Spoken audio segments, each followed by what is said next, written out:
കൈയടിച്ചുകൊണ്ട് ഒരുമിച്ച് പാടും.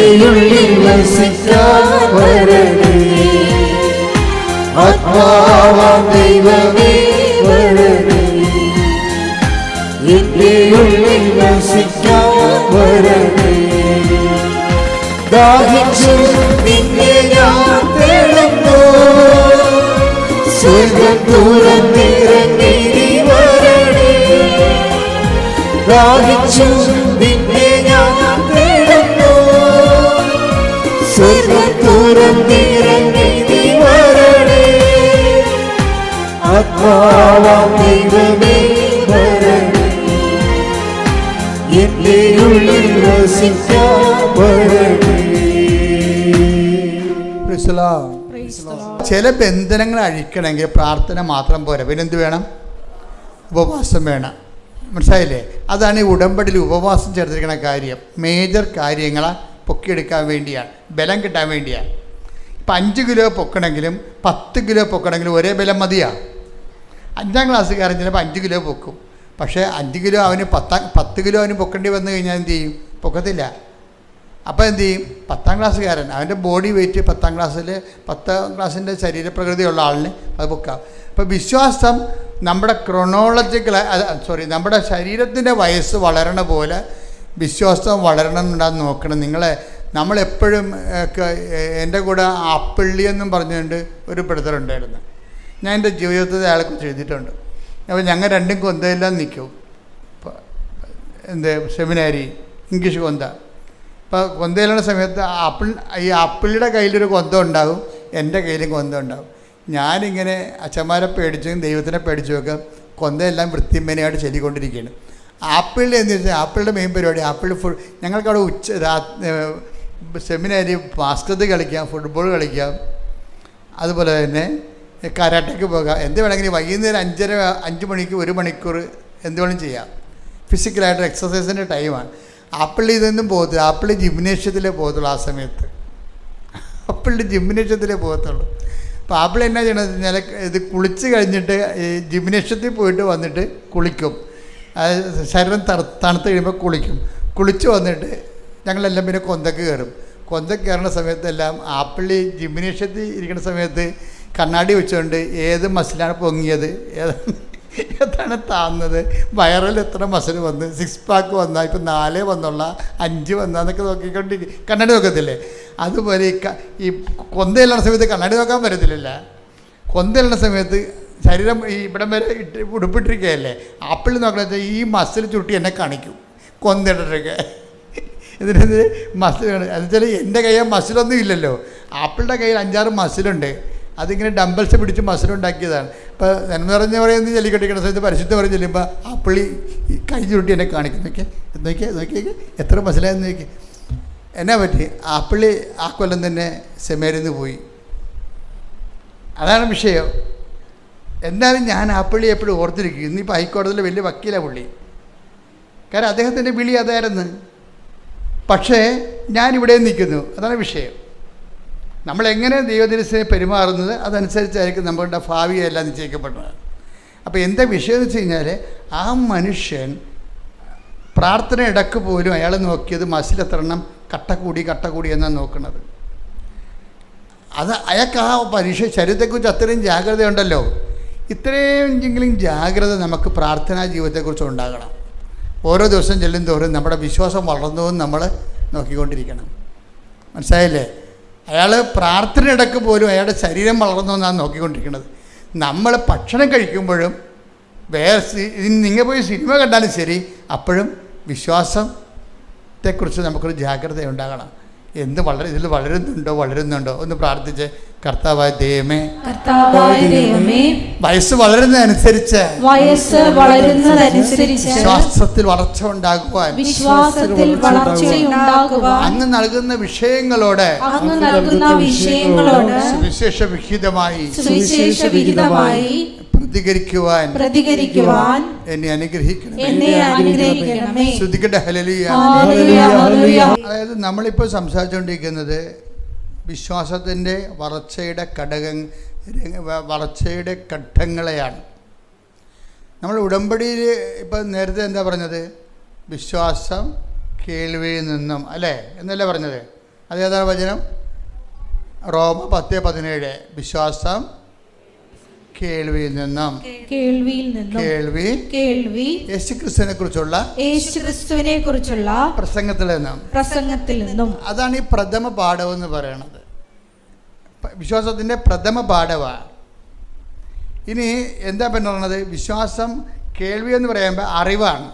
മനസ്സിലായില്ലേ?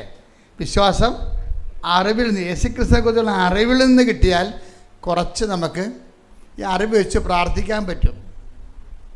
മനസ്സിലായി? വിശ്വാസം കേൾവി എന്ന് പറയുമ്പോൾ നമ്മൾ വിശ്വാസം ക്രിസ്തുവിനെ കുറിച്ചുള്ള പ്രസംഗം എന്ന് പറയുമ്പോൾ ക്രിസ്തുവിനെ കുറിച്ചുള്ള അറിവാണത്, അല്ലേ?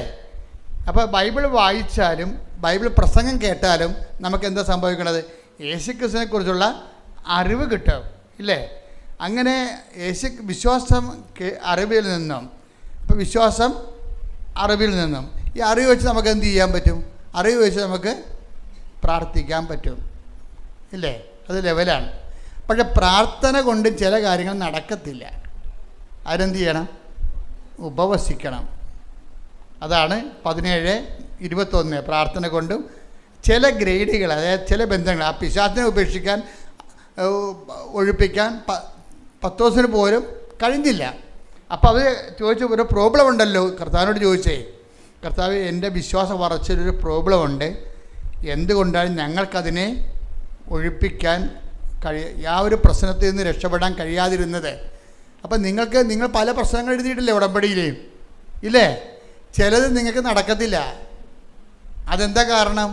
അതാണ് അപ്പോസ്തലന്മാർ ചോദിക്കണത്, എന്തുകൊണ്ടാണ് ഞങ്ങൾക്കതിനെ ഒഴിപ്പിക്കാൻ കഴിയാതിരുന്നതുകൊണ്ട്?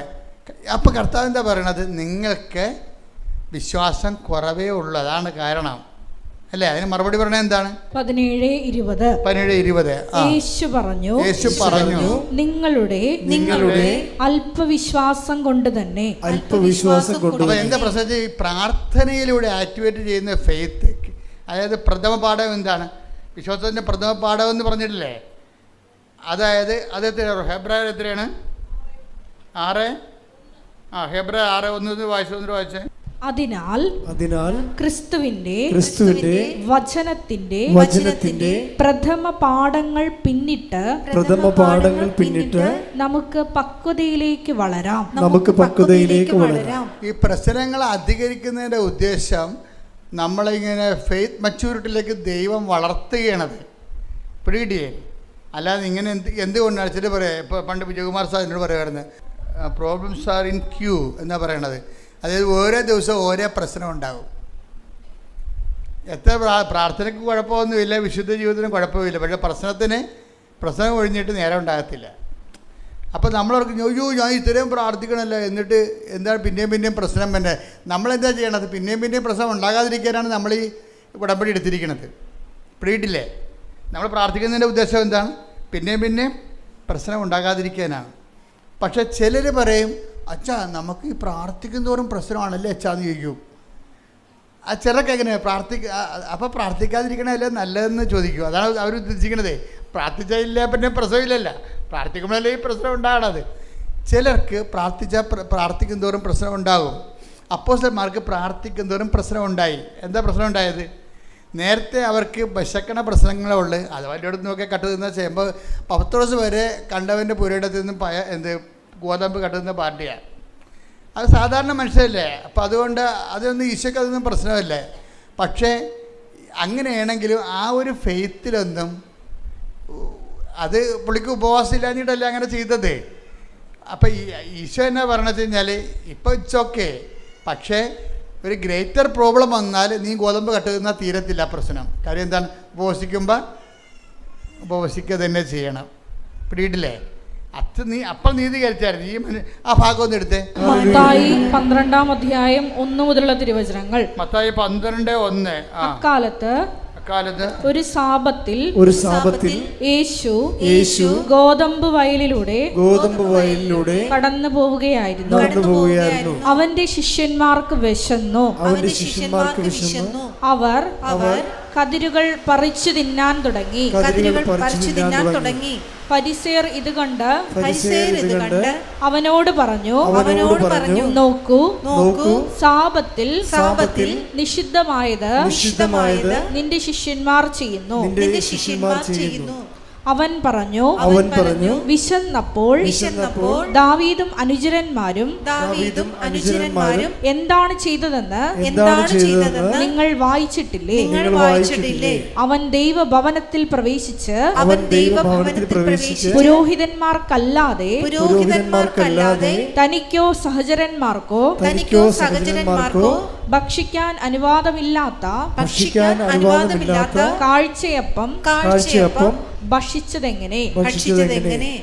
അല്ലെങ്കിൽ സാബത്ത് ദിവസം ദേവാലയത്തിലെ പുരോഹിതന്മാർ സാബത്ത് ലംഘിക്കുകയും അതേസമയം കുറ്റമറ്റവരായിരിക്കുകയും ചെയ്യുന്നത് എങ്ങനെയെന്ന് നിങ്ങൾ നിയമത്തിൽ വായിച്ചിട്ടില്ലേ?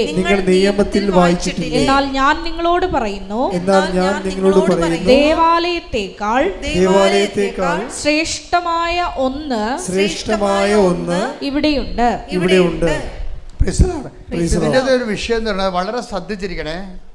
അതായത് ഇപ്പോഴും ഉപവാസത്തെ ഈശോ കോംപ്രമൈസ് ചെയ്യുകയാണ്. എന്താ കാര്യം? അവർക്ക് വിശന്ന് അവർ ഭക്ഷണം കഴിച്ചു. അവിടെ കയ്യില്ലായിരുന്നു. കണ്ട ഗോതമ്പ് പാടത്തൂടി പോകുമ്പോൾ അവിടുന്ന് സാപത്തിൽ നിന്ന് പോലും അവർ ഭക്ഷണം എടുത്ത് കഴിച്ചപ്പോൾ കർത്താവ് വിശപ്പിന് പ്രാധാന്യം കൊടുത്ത് ഓക്കെ എന്ന് പറഞ്ഞു. പക്ഷേ ഈ ഉപവാസം ഇല്ല. പക്ഷേ പുള്ളി അവർ ഉപവസിക്കണില്ല. പക്ഷെ ഉപവാസം ഇല്ലാതെ ഇങ്ങനെ തിന്ന് നടന്നാൽ ചില സമയത്ത് അത് ഓക്കെ ആകത്തില്ല. അതുകൊണ്ടാണ് പിശാച് ബാധിനെ കൊണ്ടുവരുന്നത്. പിടിയിട്ടില്ലേ? ഈ ഗോതമ്പ് കണ്ടവൻ്റെ വീട്ടിൽ നിന്ന് വരെ ഗോതമ്പും കണ്ടതിൽ നടന്ന പാർട്ടി ഒരു മേജർ പ്രോബ്ലം വന്നാൽ ഇവർ ജപ അടിക്കേണ്ടി വരും. പക്ഷെ അവരെന്നിട്ട് ആ പിശാച് ബാധന ഇവരെ മണ്ണും കുത്തി എറിഞ്ഞിട്ട് ഓടിച്ചു കളഞ്ഞു. ഇവരോടി. പിശാച് ബാധന ഓടിയില്ല, ഇവരോടി. അവർക്ക് വലിയ ക്ഷയമായി. ഉപവാസത്തിൽ നിങ്ങൾ ഉപവാസം ഉടപ്പിയ എപ്പോഴെങ്കിലും നിങ്ങൾക്ക് ക്ഷയമുണ്ടാവും. എന്താ കാര്യം? ഒരു മേജർ പ്രോബ്ലം വരണതിൻ്റെ ഉദ്ദേശം നിങ്ങൾ ഉപവസിച്ച് ബലം പ്രാപിക്കാൻ വേണ്ടിയാണ് വരണത്. അപ്പോൾ അപ്പോസ്തലന്മാർ വന്ന് ചോദിച്ചു. അതെവിടെയാണ് ചോദിച്ചിരിക്കണേ? മത്തായി 17:19. അനന്തരം ശിഷ്യന്മാർ തനിച്ച് യേശുവിനെ സമീപിച്ച് ചോദിച്ചു, എന്തുകൊണ്ടാണ് അതിനെ ബഹിഷ്കരിക്കാൻ ഞങ്ങൾക്ക് കഴിയാതെ പോയത്? യേശു പറഞ്ഞു, നിങ്ങളുടെ അല്പവിശ്വാസം കൊണ്ട് തന്നെ. അപ്പോൾ ഈ ഉപവാസത്തിൽ സ്കൾക്കിങ് ഉണ്ടാക്കുന്നത് എന്തുകൊണ്ടാണ്? അല്പവിശ്വാസമാണെന്ന് മനസ്സിലായില്ലേ? ഇപ്പം ഇതിങ്ങനെയാണ് കർത്താവ് നമ്മളെ പഠിപ്പിക്കുന്നത്. ഇപ്പം നിങ്ങൾ ഉപവസിക്കണില്ല, ഉഴപ്പി. അപ്പോൾ നിങ്ങൾ പറയാൻ ആൾക്ക് 60 വയസ്സായി, എനിക്ക് ഉപവസിക്കേണ്ട കാര്യമില്ലെന്ന് പറയും. പറയാൻ എനിക്ക് രോഗമാണ്, സഭ പറഞ്ഞിട്ടുണ്ട് രോഗികൾക്ക് ഉപവസിക്കേണ്ട കാര്യമില്ലെന്ന്. അപ്പോൾ എന്തെങ്കിലും മുട്ടായി കുത്തിയൊക്കെ എടുത്തിട്ട് മുടന്തന്യായം പറഞ്ഞിട്ട് നമ്മൾ ഉത്തരവാദിത്തം സ്കൾക്ക് ചെയ്യും. അതിൻ്റെ കാര്യം എന്താണ്? എന്തുകൊണ്ടാണ് ചെയ്യാൻ പറ്റാവന്? അല്പവിശ്വാസമാണ്. ചില ഉടമ്പടി എടുക്കുന്നുണ്ട്, പക്ഷെ ഉപവസിക്കണില്ല. അതിൻ്റെ കാര്യം എന്താ? അപ്പോൾ നിങ്ങൾക്ക് മേജർ പ്രോബ്ലത്തെ കൈകാര്യം ചെയ്യാൻ പറ്റത്തില്ല. എന്തുകൊണ്ടാണ് ഞങ്ങൾക്ക് അതിനെ ബഹിഷ്കരിക്കാൻ കഴിയാതിരുന്നത്? ഇപ്പോൾ കർത്താവ് എന്താ പറയണത്? 17:21.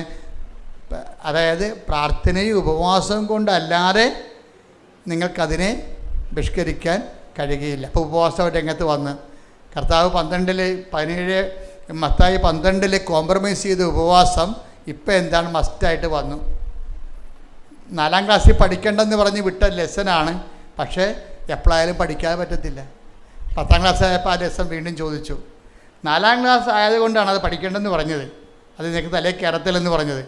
പക്ഷെ പഠിക്കാതെ മുന്നോട്ട് പോകാൻ പറ്റത്തില്ല. ഉപവാസത്തെ നമുക്ക് സ്കൾക്ക് ചെയ്യാൻ പറ്റത്തില്ല. ഇനി എന്താ പ്രോബ്ലം എന്ന് വെച്ച് കഴിഞ്ഞാൽ, ഈ ഉപവാസവും പ്രാർത്ഥനയെന്ന് പറയുമ്പോഴും വരുന്നൊരു വിശ്വാസം എന്ന് പറയണത്, പ്രാർത്ഥനയെന്ന് പറഞ്ഞാൽ വിശ്വാസം കൊണ്ടല്ലേ ആൾക്കാർ പ്രാർത്ഥിക്കണത്. പിന്നെ എന്താണ്? ഉപവസിക്കണത് എന്താണ്? പ്രത്യാശിച്ച ആൾക്കാരെല്ലാവരും ഉപവാസത്തോടെയാണ് കർത്താവിനെ കാത്തിരുന്നത്. മനസ്സിലായില്ലേ? ഇപ്പം മാതാവൊക്കെ എന്ത് ഉപവാസത്തിൻ്റെ ആൾക്കാരാണ്. എല്ലാ ചേടത്തിമാരും എല്ലാ സ്ത്രീകളും കർത്താവ് ദൈവപുത്രൻ അവിടെ ഉദരത്തിൽ ജനിക്കുമെന്ന് വിചാരിച്ചുകൊണ്ട് ഉപവസിച്ചുകൊണ്ടിരുന്നതാണ്. ഉപവാസം എന്ന് പറഞ്ഞാൽ കാത്തിരിപ്പാണ് ഉദ്ദേശിക്കുന്നത്, പ്രത്യാശയാണ്. മനസ്സിലായില്ലേ? ഉപവാസം എന്ന് പറഞ്ഞാൽ എന്തിനാണ് നമ്മൾ ഉപവസിക്കണത്? പ്രത്യാശയുടെ പ്രകട രൂപമാണ് ഉപവാസം. അല്ല പട്ടിണി നിന്നിട്ട് നമ്മൾ വയറും കുഞ്ഞിട്ട് കർത്താവ് ഞാൻ കട്ടപ്പെട്ട കണ്ടില്ല കർത്താവ് ഈ ത്യാഗങ്ങളും കണ്ട് കർത്താവ് എന്നെ എന്തെങ്കിലും സഹായിക്കും, അതിനല്ല ഉദ്ദേശിക്കുന്നത്. ഉപവാസം എന്ന് പറയുന്നത് പ്രത്യാശ എന്ന പുണ്യം ആക്ടിവിറ്റി ചെയ്യണം. നമ്മൾ ആദ്യം പ്രാർത്ഥിച്ചു അല്ലേ? പ്രാർത്ഥന എന്താണ്? വിശ്വാസം എന്ന പുണ്യമാണ് പ്രാർത്ഥനയിലൂടെ നമ്മൾ ആക്ടിവിറ്റി ചെയ്യണത്. ഉപവാസം എന്താണ്? പ്രത്യാശ എന്ന പുണ്യം നമ്മൾ ആക്ടിവിറ്റി ചെയ്യും. കാരണം എന്താണ്? പിതാക്കന്മാർ എല്ലാവരും പ്രാർത്ഥിച്ച് ഉപവസിച്ചുമാണ് ദൈവത്തിൻ്റെ അനുഗ്രഹങ്ങളെ കാത്തിരുന്നത്. ഇന്ന് സ്തുതിക്കട്ടെ, ഹല്ലേലൂയ. പ്രാർത്ഥന എന്താണത്? വിശ്വാസത്തിൻ്റെ പ്രകട രൂപം പ്രാർത്ഥന. ഉപവാസം എന്താണത്? പ്രത്യാശയുടെ പ്രകട രൂപം. നമ്മൾ ഉപവസിച്ച എന്താ അർത്ഥം?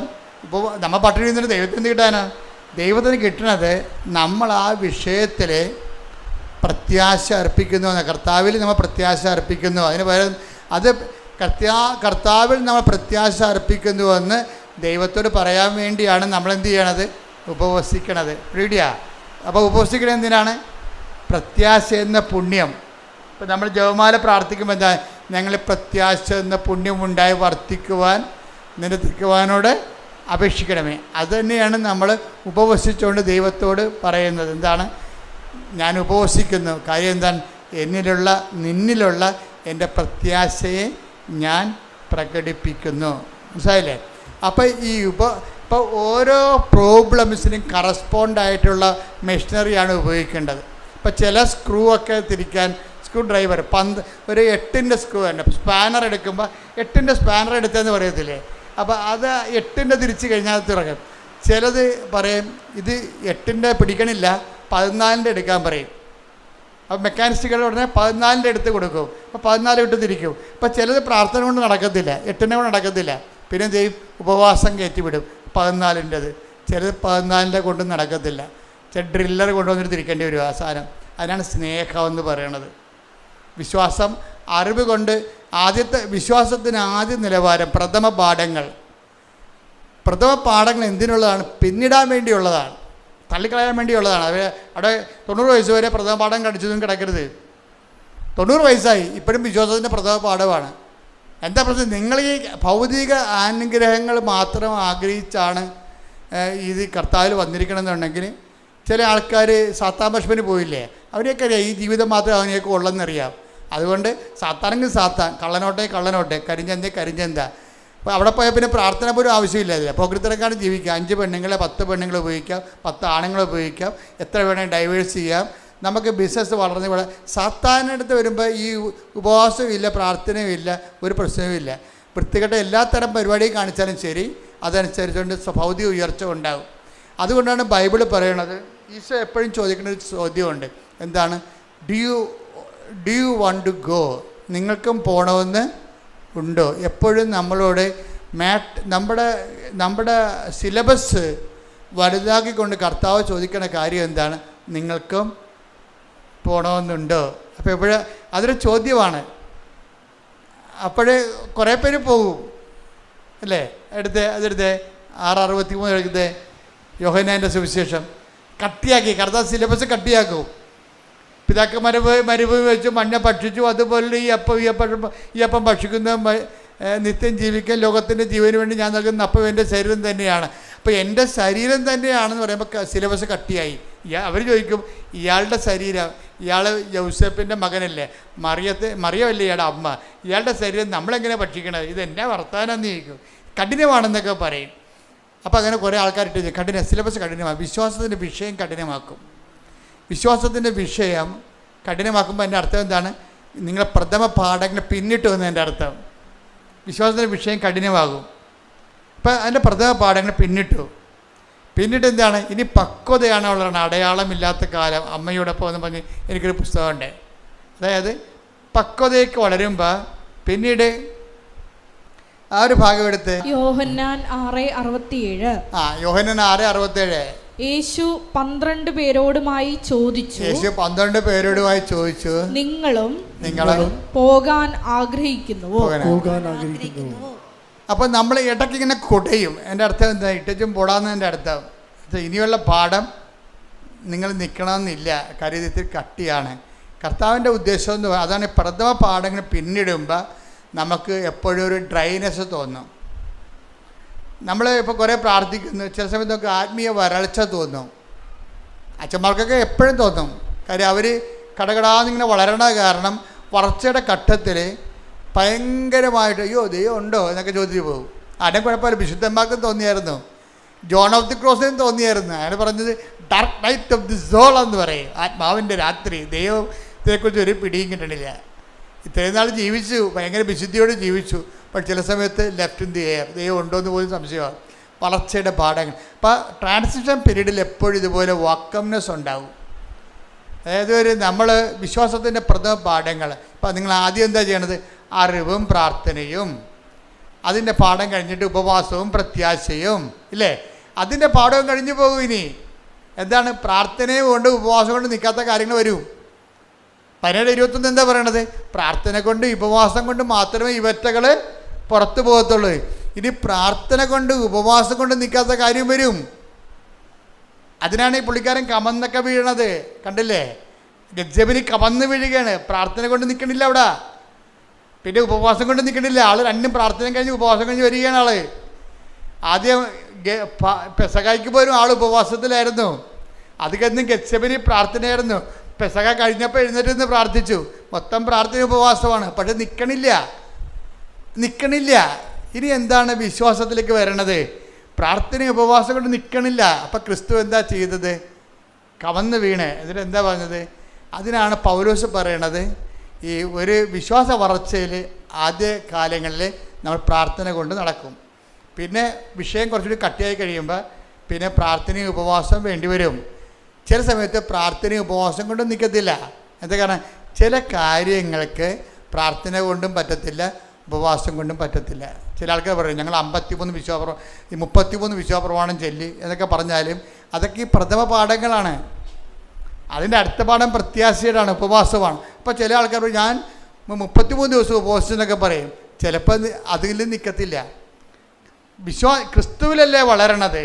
ക്രിസ്തുവിൽ വളരുന്ന അനുസരിച്ച് കൊണ്ട് ഇതുപോലെയുള്ള ചില കാര്യങ്ങളിൽ ഘട്ടം ഘട്ടമായിട്ട് വളർച്ച ഉണ്ടാകുമ്പോൾ എന്തു ചെയ്യും? ആദ്യം വിശ്വാസത്താൽ അതായത് അറിവ് കൊണ്ട് വിശ്വാസമൊക്കെ ഉണ്ടാകും. വിശ്വാസം കൊണ്ട് അതുപോലെ തന്നെ പ്രാർത്ഥനയൊക്കെ ഉണ്ടാകും, പ്രാർത്ഥനാ ജീവിതം. പിന്നെ ഉപവാസമുണ്ട്. പിന്നെ എന്താണ്? അതായത് വിശ്വാസം, പ്രത്യാശ. പിന്നെ എന്താ ഉള്ളത്? സ്നേഹമെന്നും സംഭവമുണ്ട്. അതാണ് ഗലാത്യർ 5:6. സ്നേഹത്താൽ പ്രവർത്തനക്ഷമമായ വിശ്വാസം. ഉടമ്പടി അതാണ്. അത് മനസ്സിലാക്കണം. അല്ലാതെ വല്ലതൊക്കെ കാണിച്ചു വെക്കരുത്. ഉടമ്പടി പ്രഥമ പാഠങ്ങൾ പിന്നിട്ട സംഭവമാണ്. വിശ്വാസത്തിൻ്റെ നിലവാരം കഴിഞ്ഞു, പ്രാർത്ഥന കൊണ്ടും കഴിഞ്ഞു. അതാണ് മേജർ പ്രോബ്ലംസ് അഡ്രസ് ചെയ്യാൻ ഉടമ്പടിയെ പറ്റത്തുള്ളൂ. എന്താ കാര്യം? ഉടമ്പടി എന്താണ്? ഉടമ്പടി ഗലാത്യർ 5:6. അതെന്താണ്? അറിവ് കൊണ്ടല്ല അവിടെ വർക്കൗട്ട് ചെയ്യണം, വിശ്വാസം കൊണ്ടല്ല. പിന്നെ എന്താണ്? സ്നേഹം കൊണ്ടാണ്. വിശ്വാസം, പ്രത്യാശ, സ്നേഹം. ദൈവിക പുണ്യങ്ങളെ ഈ ഗെത്സമനി വരുമ്പോൾ ഈശോ പ്രകടിപ്പിക്കുന്നത് എന്താണ്? സ്നേഹമാണ്. എന്താണ്? എല്ലാം അപ്പാനെ വിളിച്ച് അപ്പാക്ക് വേണ്ടി ജീവിച്ചൊക്കെ നടന്നെങ്കിലും സമയത്ത് അപ്പ കാല് മാറി, അപ്പായെ കാണാനില്ല. അപ്പോൾ എലോയ് ലമാസമക്താനി എന്ന് പറഞ്ഞ് കരഞ്ഞിട്ട് എന്തു ചെയ്യും? സ്നേഹം എല്ലാം വിശ്വസിക്കുന്നു. അങ്ങനെ പോകത്തില്ല. അപ്പ ഇവിടെ എവിടെയെങ്കിലും ഉണ്ട്. ഇപ്പോഴത്തെ അവസ്ഥയിൽ എന്നെ കാണാത്തതാണ്. അതാണ് എൻ്റെ ഇപ്പോഴത്തെ പാഠം. അതുകൊണ്ട് പറയും ഐ കമൺ മൈ സ്പിരിറ്റ്. അത് ഭയങ്കര സംഭവമല്ലേ? അതാണ് ക്രിസ്തു കടന്നുപോയ വഴികൾ. ക്രിസ്തു ആണ് നമ്മുടെ സബ്ജക്റ്റ്. അപ്പം ക്രിസ്തു കടന്നുപോയെന്ന വഴികളനുസരിച്ച് കൊണ്ട് നമ്മുടെ ജീവിതാനുഭവങ്ങളെ നമ്മളെ ക്രിസ്തു കേന്ദ്രീകൃതമായിട്ട് വേണം ജീവിതാനുഭവങ്ങളെ വിലയിരുത്താൻ. മനസ്സിലായില്ലേ? അല്ലാതെ നിങ്ങൾ ഈ കഞ്ഞി ആൾക്കാരായിട്ട് നടക്കരുത്. വിശ്വാസത്തിൻ്റെ പ്രഥമ പാഠങ്ങൾ പിന്നിടാൻ വേണ്ടിയുള്ളതാണ്. ഓരോരോ ഉടമ്പടി പുതുക്കി കഴിയുമ്പോഴും വിശ്വാസത്തിൻ്റെ പ്രഥമ പാഠങ്ങൾ അടുത്ത ഘട്ടം പിന്നിടണം. ഇവർ നീല ഉടമ്പടിയോടും വളർന്നിട്ടില്ല. അത് ഭയങ്കര സംഭവമാണത്. ഇവരിപ്പോഴും പണ്ട് പേരക്കിടങ്ങൾക്ക് ആനയാണ് കൂനൊക്കെ പറഞ്ഞുകൊണ്ട് കരഞ്ഞു കൂപ്പി പണ്ട് പച്ച ഉടമ്പടി എടുത്ത കാലത്ത് എന്താണ് ഇവർ പറഞ്ഞത്, അത് ആ നിലവാരം തന്നെ ഈ പണ്ടാരത്തിന് ഇപ്പോഴും ഉള്ളത്. അതുകൊണ്ട് ഇനി കാണുമ്പോൾ തന്നെ എനിക്ക് പറയും കർത്താവിന് പണി കൊടുക്കാൻ വേണ്ടി രാവിലെ വണ്ടിയും കയറി വന്നിരിക്കണമെന്ന്. ഇത് ഇവർ വളരണില്ല, ഇവർ വളർന്നിട്ടില്ലേ സംഭവം. ഈ വിശ്വാസത്തിൻ്റെ പ്രഥമ പാഠങ്ങൾ പിന്നിട്ട് കഴിഞ്ഞാൽ നിങ്ങൾ എൻ്റെ അടുത്ത് വരത്തില്ല. എൻ്റെ അടുത്തല്ല, ദൈവത്തിൻ്റെ അടുത്ത് പോലും നമ്മൾ ചെല്ലത്തില്ല. എന്താ കാര്യം? അക്കാലങ്ങളിൽ നിങ്ങൾ എന്നോടൊന്നും ചോദിക്കത്തില്ല. Take the word of God. Hallelujah. 16:23. അന്ന് നിങ്ങൾ എന്നോട് ഒന്നും ചോദിക്കുകയില്ല. അപ്പം അതാണ് വിശ്വാസത്തിൻ്റെ പ്രഥമപാഠങ്ങൾ പിന്നിട്ട് ഒരാൾ പക്വതയിലെത്തി കഴിഞ്ഞാൽ എല്ലായിടത്തും ഓടി ഒരു ദൈവത്തിൻ്റെ അടുത്ത് വരത്തില്ല. എന്താണ്?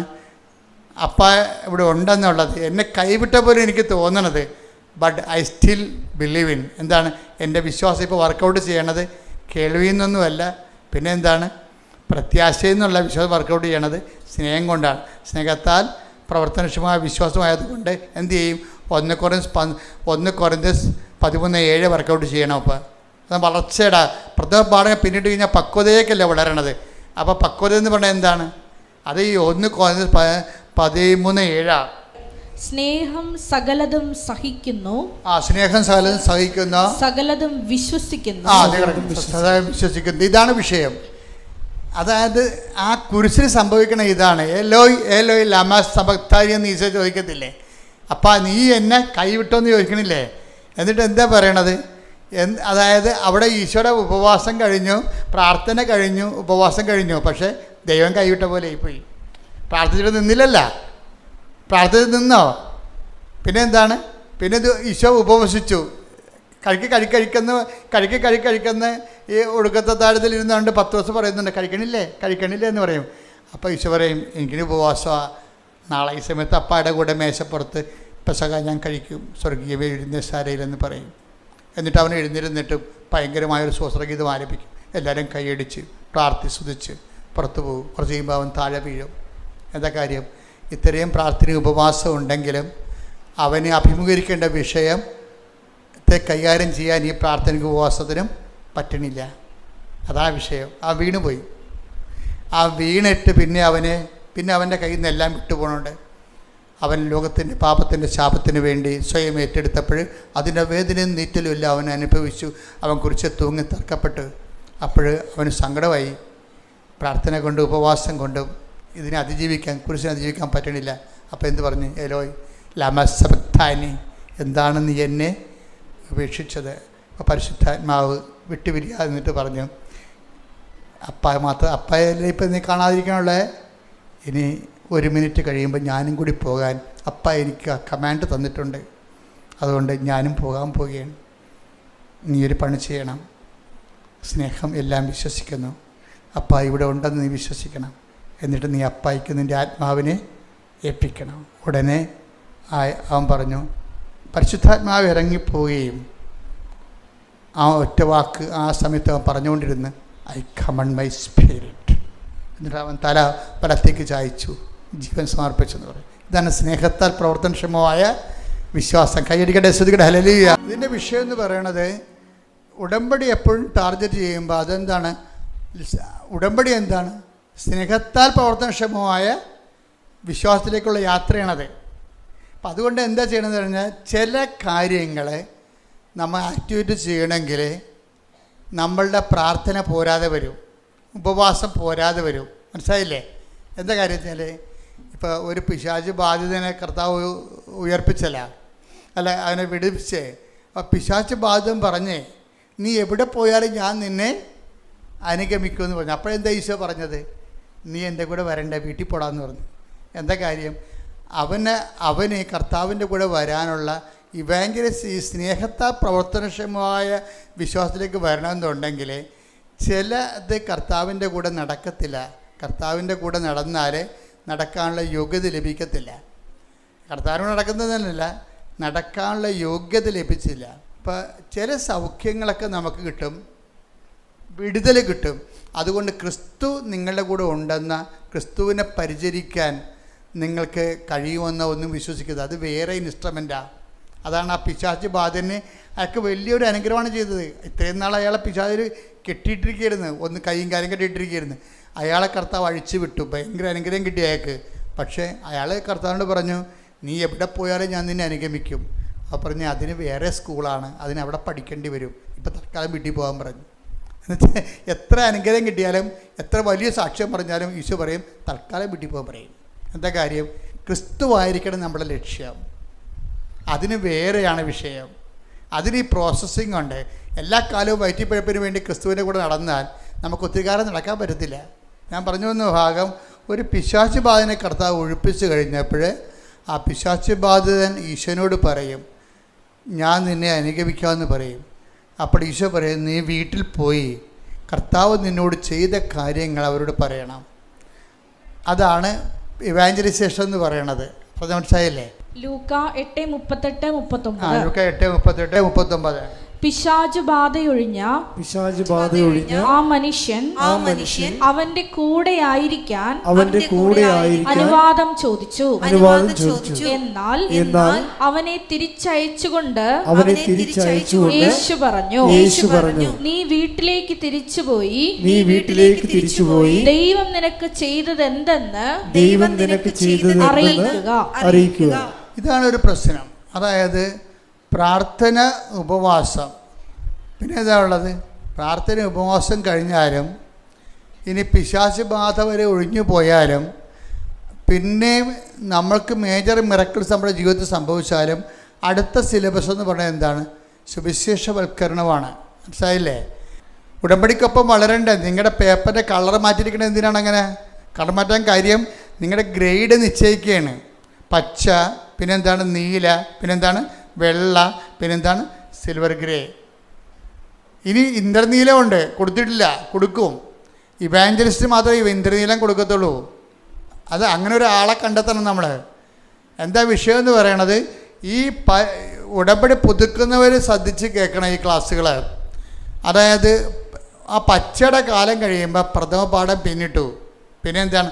പക്വതയിലേക്കുള്ള വളർച്ചയാണ്. പിന്നെ എന്താണ്? അവിടെ ഉപവാസത്തിനാണ് പ്രാധാന്യം വരണത്. ആദ്യം പ്രാർത്ഥനയ്ക്ക് പ്രാധാന്യം, പിന്നെ ഉപവാസത്തിന് പ്രാധാന്യം, പിന്നെ വെള്ള വന്നു കഴിഞ്ഞാൽ സ്നേഹത്താൽ പ്രവർത്തനക്ഷമമായ വിശ്വാസം. ഗലാത്യർ 5:6 അവിടെ വർക്കൗട്ട് ചെയ്യണത്. ആ സ്നേഹത്താൽ പ്രവർത്തനക്ഷമമായ വിശ്വാസത്തിൻ്റെ ഇടയ്ക്ക് വെച്ച് ആബ്സൻസ് ഓഫ് ഗോഡ് സംഭവിക്കും. ദൈവം കാണത്തില്ല, ദൈവത്തിനെ കാണത്തില്ല. നമ്മൾ തലകുത്തി നിന്ന് പ്രാർത്ഥിച്ചാലും ദൈവത്തിന് ഒരു ദൈവാനുഭവം നമുക്ക് ഫീൽ ചെയ്യത്തില്ല. ഈ സമയത്ത് നടക്കാൻ പഠിക്കണം. ഇരുട്ടിൽ നടക്കാം. ഇതിപ്പോൾ നമ്മൾ ഞാനൊരു കാര്യം ചെയ്യട്ടെ. ഈ ഇരുട്ടിൽ നടക്കണമെങ്കിൽ ഇപ്പോൾ നിങ്ങളുടെ വീട്ടിൽ ഈ ആദ്യം പ്രാർത്ഥനാ ജീവിതം, പിന്നെ ഉപവാസ ജീവിതം, ഇതെല്ലാം മിക്സഡാണേ. അങ്ങനെ നമ്മൾ വളർന്ന് വചനം കേട്ട് വളർന്ന് അനുഭവങ്ങൾ കിട്ടി, അതിനെ റെസ്പോണ്ട് ചെയ്ത് നമ്മൾ കർത്താവിൻ്റെ അനുഭവം പ്രാപിച്ച് വളർന്ന് നമ്മൾ നല്ല പക്വതയായി കഴിഞ്ഞാലും കുറേ സമയത്ത് പിന്നെ പറയും, നീ ഇങ്ങനെ എൻ്റെ കൂടെ. ചില ആൾക്കാരുണ്ടല്ലോ ഒരു പണിക്കും പോകാതെ കർത്താവിൻ്റെ കൂടെ. ഇപ്പം ഞാനൊരു ആളെ എടുക്കണമെങ്കിൽ ഞാൻ നോക്കണം, വീട്ടിൽ നിന്നെക്കുറിച്ച് എന്ത് പറയണമെന്ന് ചോദിക്കും ഞാൻ. വീട്ടുകാർക്ക് എല്ലാ പ്രകൃതവും അറിയാം നിങ്ങളുടെ. അതുകൊണ്ട് ഒരാളെക്കുറിച്ച് വീട്ടുകാരെന്ത് പറയുന്നു എന്നുള്ളതാണ് അവരാൾ സുവിശേഷം സ്വീകരിച്ചോ ഇല്ലെന്ന് അറിയണത്. വീട്ടുകാർക്ക് നിങ്ങളെക്കുറിച്ചുള്ള അസസ്മെൻ്റ് എന്താണ്? നിങ്ങളുടെ കക്ഷത്ത് ബൈബിളുണ്ട്, കൈ കൊന്തമുണ്ട്, കാണുമ്പോഴൊക്കെ നിങ്ങൾ തുറന്നു നോക്കണുണ്ട്, ഓരോ കാര്യം പറയുന്നുണ്ട് നിങ്ങൾ. പക്ഷേ വീട്ടുകാർക്ക് അസസ്മെൻ്റ് എന്താണ്? അതാണ് നിങ്ങളുടെ സ്റ്റാറ്റസ് എന്ന് പറയണത്. അതാണ് നിങ്ങൾ. ഇപ്പം ഇവനെന്താ പറയണത്? കർത്താവിനോട് പറയണത് എവിടെ പോയാലും ഞാൻ നിൻ്റെ കൂടെ ഉണ്ടാകുമെന്ന്. അപ്പം ഈശോ പറഞ്ഞ് അങ്ങനെ അത്രയും നീ വളർന്നിട്ടില്ല, നീ ആദ്യം നീ ആരാണെന്ന് അറിയാൻ വേണ്ടി വീട്ടിൽ ചെന്ന് നോക്കാൻ പറയും. വീട്ടിൽ നിന്ന് പറയാൻ പറഞ്ഞു. വീട്ടിലുള്ളവരോട് നീ സുവിശേഷം ജീവിച്ച് നോക്ക്, എന്നിട്ട് തിരിച്ചു വരാൻ പറയും. ഏറ്റവും സുവിശേഷം ജീവിക്കാൻ പാടെ എവിടെയാണെന്ന് അറിയാവോ? നമ്മുടെ വീട്ടിലാണ്. പള്ളിയിലും സഭയിലും പോലും പ്രശ്നമില്ല. സുവിശേഷം ജീവിക്കാൻ ഏറ്റവും പാട്. അതുകൊണ്ടാണ് നിങ്ങളുടെ കൂട്ടുകാർ നിങ്ങളെ വിശ്വസിക്കാത്തത്. പലരെയും നിങ്ങൾ പ്രാർത്ഥനയ്ക്ക് കാണുമ്പോൾ ഉടമ്പടിയൊക്കെ പോകുമ്പോൾ അവർ ചിരിക്കണില്ലേ ചിലർ. കാര്യം എന്താണെന്നാൽ ഇത് പാക്കനാർ എന്താണ് ഞാൻ പറഞ്ഞില്ല, എന്ത് സംഭവമാണ്? പാക്കനാരൊരു കായും കൊണ്ട് പോയായിരുന്നല്ലേ, ആ ചുരക്കായും കൊണ്ടുപോയി. അപ്പോൾ പാക്കനാർ കാശിക്ക് പോവുകയാണ്. അപ്പോൾ ഭാര്യ പറഞ്ഞ് അയാളെപ്പോഴും ഭയങ്കര ചൂടനാണ്, ഭയങ്കര എപ്പോഴും കടുത്ത, അവർക്ക് സൂര്യമില്ല. അപ്പോൾ ഇതിൻ്റെയൊക്കെ ഇയാൾ കാശിക്ക് പോകാൻ നേരത്ത് പെണ്ണും പിടിയാക്കൊണ്ട് പാര വെച്ച് കൊടുത്തത്.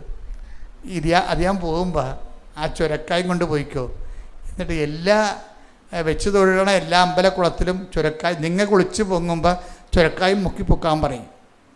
അപ്പോൾ ഭാര്യ പറഞ്ഞതല്ലേ, ഏലും കുളിക്കണ കാര്യമല്ലേ, അമ്പലക്കുളത്തിൽ ശുദ്ധി ചെയ്യണ കാര്യമല്ലേ, നല്ല കാര്യം എന്ന് പറഞ്ഞാൽ പക്കനാർ ചുരക്കായും കൊണ്ടുപോയി കാശി വരെ കണ്ട കുളത്തിലെല്ലാം കുളിച്ച് അവിടെ എല്ലാം വെച്ചമ്പലത്തിലെല്ലാം തൊഴുത് ചുരക്കായും മുക്കിയെടുത്ത് തിരിച്ചു കൊണ്ടുവന്ന് പെണ്ണുമ്പളെ കൊടുത്ത്. അപ്പോൾ അവർ കറി വെക്കുകയും ചെയ്ത്. കറി വെച്ച് കഴിഞ്ഞപ്പോൾ അത് മാത്രമായിട്ട് കറി വെച്ച്. അപ്പം പാക്കനാരി ഈ പെണ്ണുമ്പോഴോട് തന്തൊക്കെ വിളിച്ച് ഇതെന്തൊരു കൈക്കളല്ലാന്ന് പറഞ്ഞു. അപ്പോൾ പറഞ്ഞു അതന്നെ നിങ്ങൾ വേറെ മാറ്റമൊന്നുമില്ല, കാശിക്ക് പോയെന്നേ ഉള്ളെന്ന്. കാശിക്ക് പോയെന്നേ ഉള്ളൂ. ഈ ചുരക്കാട് അവസ്ഥ തന്നെയാണ് നിങ്ങൾക്ക് ഉള്ളതെന്ന്. ഇതുപോലെ ഒരു പ്രോസസ്സിങ് നമുക്കറിയണം. എനിക്കത് എന്നെ കുറേ ചോദിച്ചിട്ടുണ്ട്. എനിക്ക് ഒരാൾ എന്തിനും പറയുമ്പോഴേ അത് എന്താണ് പറയണമെന്നല്ല ഞാൻ എൻ്റെ മനസ്സിൽ പരിശുദ്ധാത്മാവ് പറയണത്, എന്തുകൊണ്ട് പറയണമെന്നാണ്. അതവിടെ അരൂപിയുടെ പ്രശ്നമാണ്. അപ്പോൾ ഇവർ കള്ളത്തര ഒളിപ്പിച്ച് വെച്ചിട്ടുണ്ട്, വേറൊരു കാര്യമാണ് പറയണമെന്നുള്ളതുകൊണ്ട് അതെനിക്ക് പെട്ടെന്ന് അറിയാൻ പറ്റും. അപ്പോൾ ഞാൻ സാധാരണ ശരിക്കും ചൂടാവും. അപ്പോൾ ഈ കുറേ നാളെ കൂടെ നടക്കുന്നവർ ചോദിക്കുവേ, സത്യം പറഞ്ഞ അച്ഛൻ ഈ മാതാവിനെ കണ്ടെങ്കിൽ പിന്നെ പാകപ്പെട്ട് സൗമ്യമായിട്ടൊക്കെ കിടക്കേണ്ടതല്ലേ? നമുക്ക് സൗമ്യമായിട്ട് നമ്മൾ ശാസിക്കേണ്ട സമയത്ത് ശാസിക്കണം. അല്ലെങ്കിൽ നിങ്ങളുടെ കുഞ്ഞുങ്ങൾ പോലും വഴിതെറ്റി വളഞ്ഞു പോകും. ശാസിക്കേണ്ട സമയത്ത് തെറ്റ് കാണുമ്പോൾ അത് ശാസിക്കണം. പക്ഷേ അതിൻ്റെ പേരിൽ അത് വിശ്വാസത്തിൻ്റെ വിഷയമായിട്ട് എടുക്കരുത്. വിശ്വാസത്തിൻ്റെ വിഷയമാണത്, പക്ഷേ അതിനെ വെച്ച് അസസ് ചെയ്യാൻ പറ്റത്തില്ല നമുക്ക് ഒരാളെ. അപ്പം അതുകൊണ്ട് നിങ്ങൾ പറയരുത് വീട്ടിൽ പോകുമ്പോൾ എല്ലാം ക്ഷമിക്കണം, അച്ഛൻ പറഞ്ഞിട്ടുണ്ട് ഞാൻ ഉടമ്പടിയിലാണ്, അതുകൊണ്ട് വായി നാക്കിൻ്റെ അടുത്ത് പുറത്തെടുക്കണമെന്ന് പറഞ്ഞൊരു കാര്യമില്ല. നിങ്ങളുടെ മക്കൾ ചിലപ്പോൾ കഞ്ചാവ് വലിച്ച് അവൻ്റെ ഉടുപ്പ് കഴുകാൻ എടുക്കുമ്പോഴായിരിക്കും ചിലപ്പോൾ കഞ്ചാവ് ഇരിക്കണത്. അപ്പം തന്നെ കൈ കിട്ടിയ സാധനം കൊണ്ട് തലക്കെട്ട് അടിക്കണം. അപ്പം തന്നെ എന്താ കാര്യം? അമ്മയ്ക്ക് അടിക്കാൻ അധികാരമുണ്ട്, അമ്മയ്ക്ക് പ്രായമില്ലല്ല. കാര്യം അത്രയും അധികാരം വേറെ ആർക്കും ഇല്ല. കാര്യം നിങ്ങളുടെ ഇൻവെസ്റ്റ്മെൻ്റ് അല്ലേ അത്. അപ്പോൾ അമ്മ ഉള്ളിടത്തോളം കാലം എത്ര പേരാണ് വിശുദ്ധിയോട് ജീവിക്കണത്? ആരെങ്കിലും ഇന്ന് വെടിപ്പും മെനയുമായിട്ട് ജീവിക്കുന്നുണ്ട്, ഒരു കാര്യം അവരുടെ അമ്മയാണ് അതിൻ്റെ കാരണം. കാര്യം അമ്മയുടെ ശാസനയിലും കാര്യം അമ്മയ്ക്കൊരു ഗുണമുണ്ട്, അമ്മ എത്ര ഉപദ്രവിച്ചാലും അമ്മയുടെ സ്നേഹത്തെ അവിശ്വസിക്കത്തില്ല മക്കൾ. എന്താ കാര്യം? ആ സ്നേഹം അവർ അനുഭവിച്ചിട്ടുള്ളതാണ്. അതുകൊണ്ട് അമ്മയുടെ സങ്കടം കൊണ്ടാണ് അടിക്കണമെന്നേ മക്കൾ വിചാരിക്കത്തുള്ളൂ. കാര്യം ദൈവം കഴിഞ്ഞാൽ പിന്നെ അമ്മയേ ഉള്ളൂ, അത് കഴിഞ്ഞാണ് അച്ഛനുള്ളത് വിശ്വാസ പഠനങ്ങളിൽ. അപ്പം അതുകൊണ്ട് ഞാൻ പറഞ്ഞു ഉടമ്പടി എടുത്തും പറഞ്ഞുകൊണ്ട് നിങ്ങളെല്ലാം കൂടി ഉറിയക്കരി ഇരുന്നിട്ട് അവസാനം മക്കൾ പോക്കിരിത്തരങ്ങാണ്ട് ജീവിക്കുന്ന കുറേ ആൾക്കാരില്ലേ. കുറേ വിശുദ്ധന്മാരും ഭക്തന്മാരുടെയും മക്കൾ വഴിപിഴച്ചവരാണ്. അതെന്താ കാര്യം? അവർ വിശുദ്ധി കീപ്പ് ചെയ്യാൻ വേണ്ടി വാഗം മിണ്ടാ പ്രാണികളായിട്ട് നടന്നിട്ട് മക്കൾക്ക് അവരുടെ അത് തരമായിട്ട് എടുത്തിട്ട് അവർക്ക് അവരുടെ ഇഷ്ടം പോലെ അവർ ജീവിക്കും. അത് ഞാൻ ഇടവകെ കണ്ട കാര്യങ്ങളാണ്. അപ്പം അതുകൊണ്ട് നിങ്ങളെപ്പോഴും ശ്രദ്ധിക്കേണ്ട വിഷയം ഇതാണ്. ഈ ഉടമ്പടിയുടെ വിഷയത്തിൽ നമ്മൾ വിഷയവും വിശ്വാസ വളർച്ചയും വളരെ ബന്ധപ്പെട്ട കാര്യങ്ങളാണ്. കാരണം വിശ്വാസം നല്ലതിനെ സംബന്ധിച്ചിടത്തോളം ഓരോ ഘട്ടം ചെല്ലുമ്പോഴും നമ്മൾക്ക് വളർച്ച ഉണ്ടാകണം, വളർച്ച രേഖപ്പെടുത്തണം. വളർച്ച രേഖപ്പെടുത്താത്തത് കൊണ്ടാണ് അതേ വിഷയം റെക്കർ ചെയ്യണത്. നമ്മളത് പഠിച്ചതാണ്, നമ്മൾ ആ വിഷയം വന്ന് ഇന്ന നിലപാട് എടുക്കത്തുള്ളൂ എന്ന് കണ്ടു കഴിഞ്ഞാൽ പിന്നീട് കർത്താവ് ആ വിഷയം മാറ്റിയിട്ട് വേറെ സബ്ജക്റ്റ്. ഒരു കാര്യം വ്യക്തമാണ്, ആ സമയത്ത് നിങ്ങൾ എന്നോടൊന്നും ചോദിക്കത്തില്ല എന്ന് പറയുന്ന വിശ്വാസത്തിൻ്റെ 3-ാം തലമുറയാണ്. എന്താ കാര്യം? എൻ്റെ കർത്താവിന് എന്നെക്കുറിച്ച് എല്ലാം അറിയാം, ദൈവം അറിഞ്ഞുകൊണ്ടാണ് സംഭവിക്കുന്നത്. അതുകൊണ്ട് ഞാൻ എൻ്റെ അമ്മയെപ്പോലെ ഞാൻ ഹൃദയത്തിൽ സംഗ്രഹിച്ചു. അതാണ് അവിടെ ഈ വിശ്വാസത്തെ, പ്രവർത്തനക്ഷമമായ വിശ്വാസത്തിൻ്റെ ആൾരൂപമാണ് അമ്മ. എന്താ കാര്യം? ഏറ്റവും സങ്കടകരമായ വിഷയം വന്നാലും ഹൃദയത്തിൽ സംഗ്രഹിക്കും. അതെന്താ കാര്യം? അത് യോഹന്നാൻ 16:23 ആ ദിവസങ്ങളിൽ നിങ്ങൾ എന്നോടൊന്നും ചോദിക്കത്തില്ല. ചോദിക്കാൻ എന്തു ചെയ്യും? ഹൃദയത്തിൽ സംഗ്രഹിക്കും. അതേക്കുറിച്ച് സ്വന്തമായിട്ട് ധ്യാനിക്കും. ധ്യാനിച്ച് ദൈവത്തിൻ്റെ പദ്ധതി സ്വന്തമായിട്ട് കണ്ടെത്തും. അതാണ് പരിശുദ്ധ അമ്മ. ശ്രദ്ധിക്കട്ടെ. ഹല്ലേലൂയ. അതായത് പരിശുദ്ധ അമ്മ ഈ വിശ്വാസത്തിൻ്റെ പ്രഥമ പാഠങ്ങൾ പിന്നിടുമ്പോൾ നമുക്ക് ഓരോ മണ്ണിയടിക്കും. സുവിശേഷത്തിൽ നമുക്കറിയാൻ പറ്റും. എന്താ ചെയ്യണത്? അമ്മ ഒരു ചോദ്യം ചോദിച്ചു. എന്താ ചോദിച്ചത്?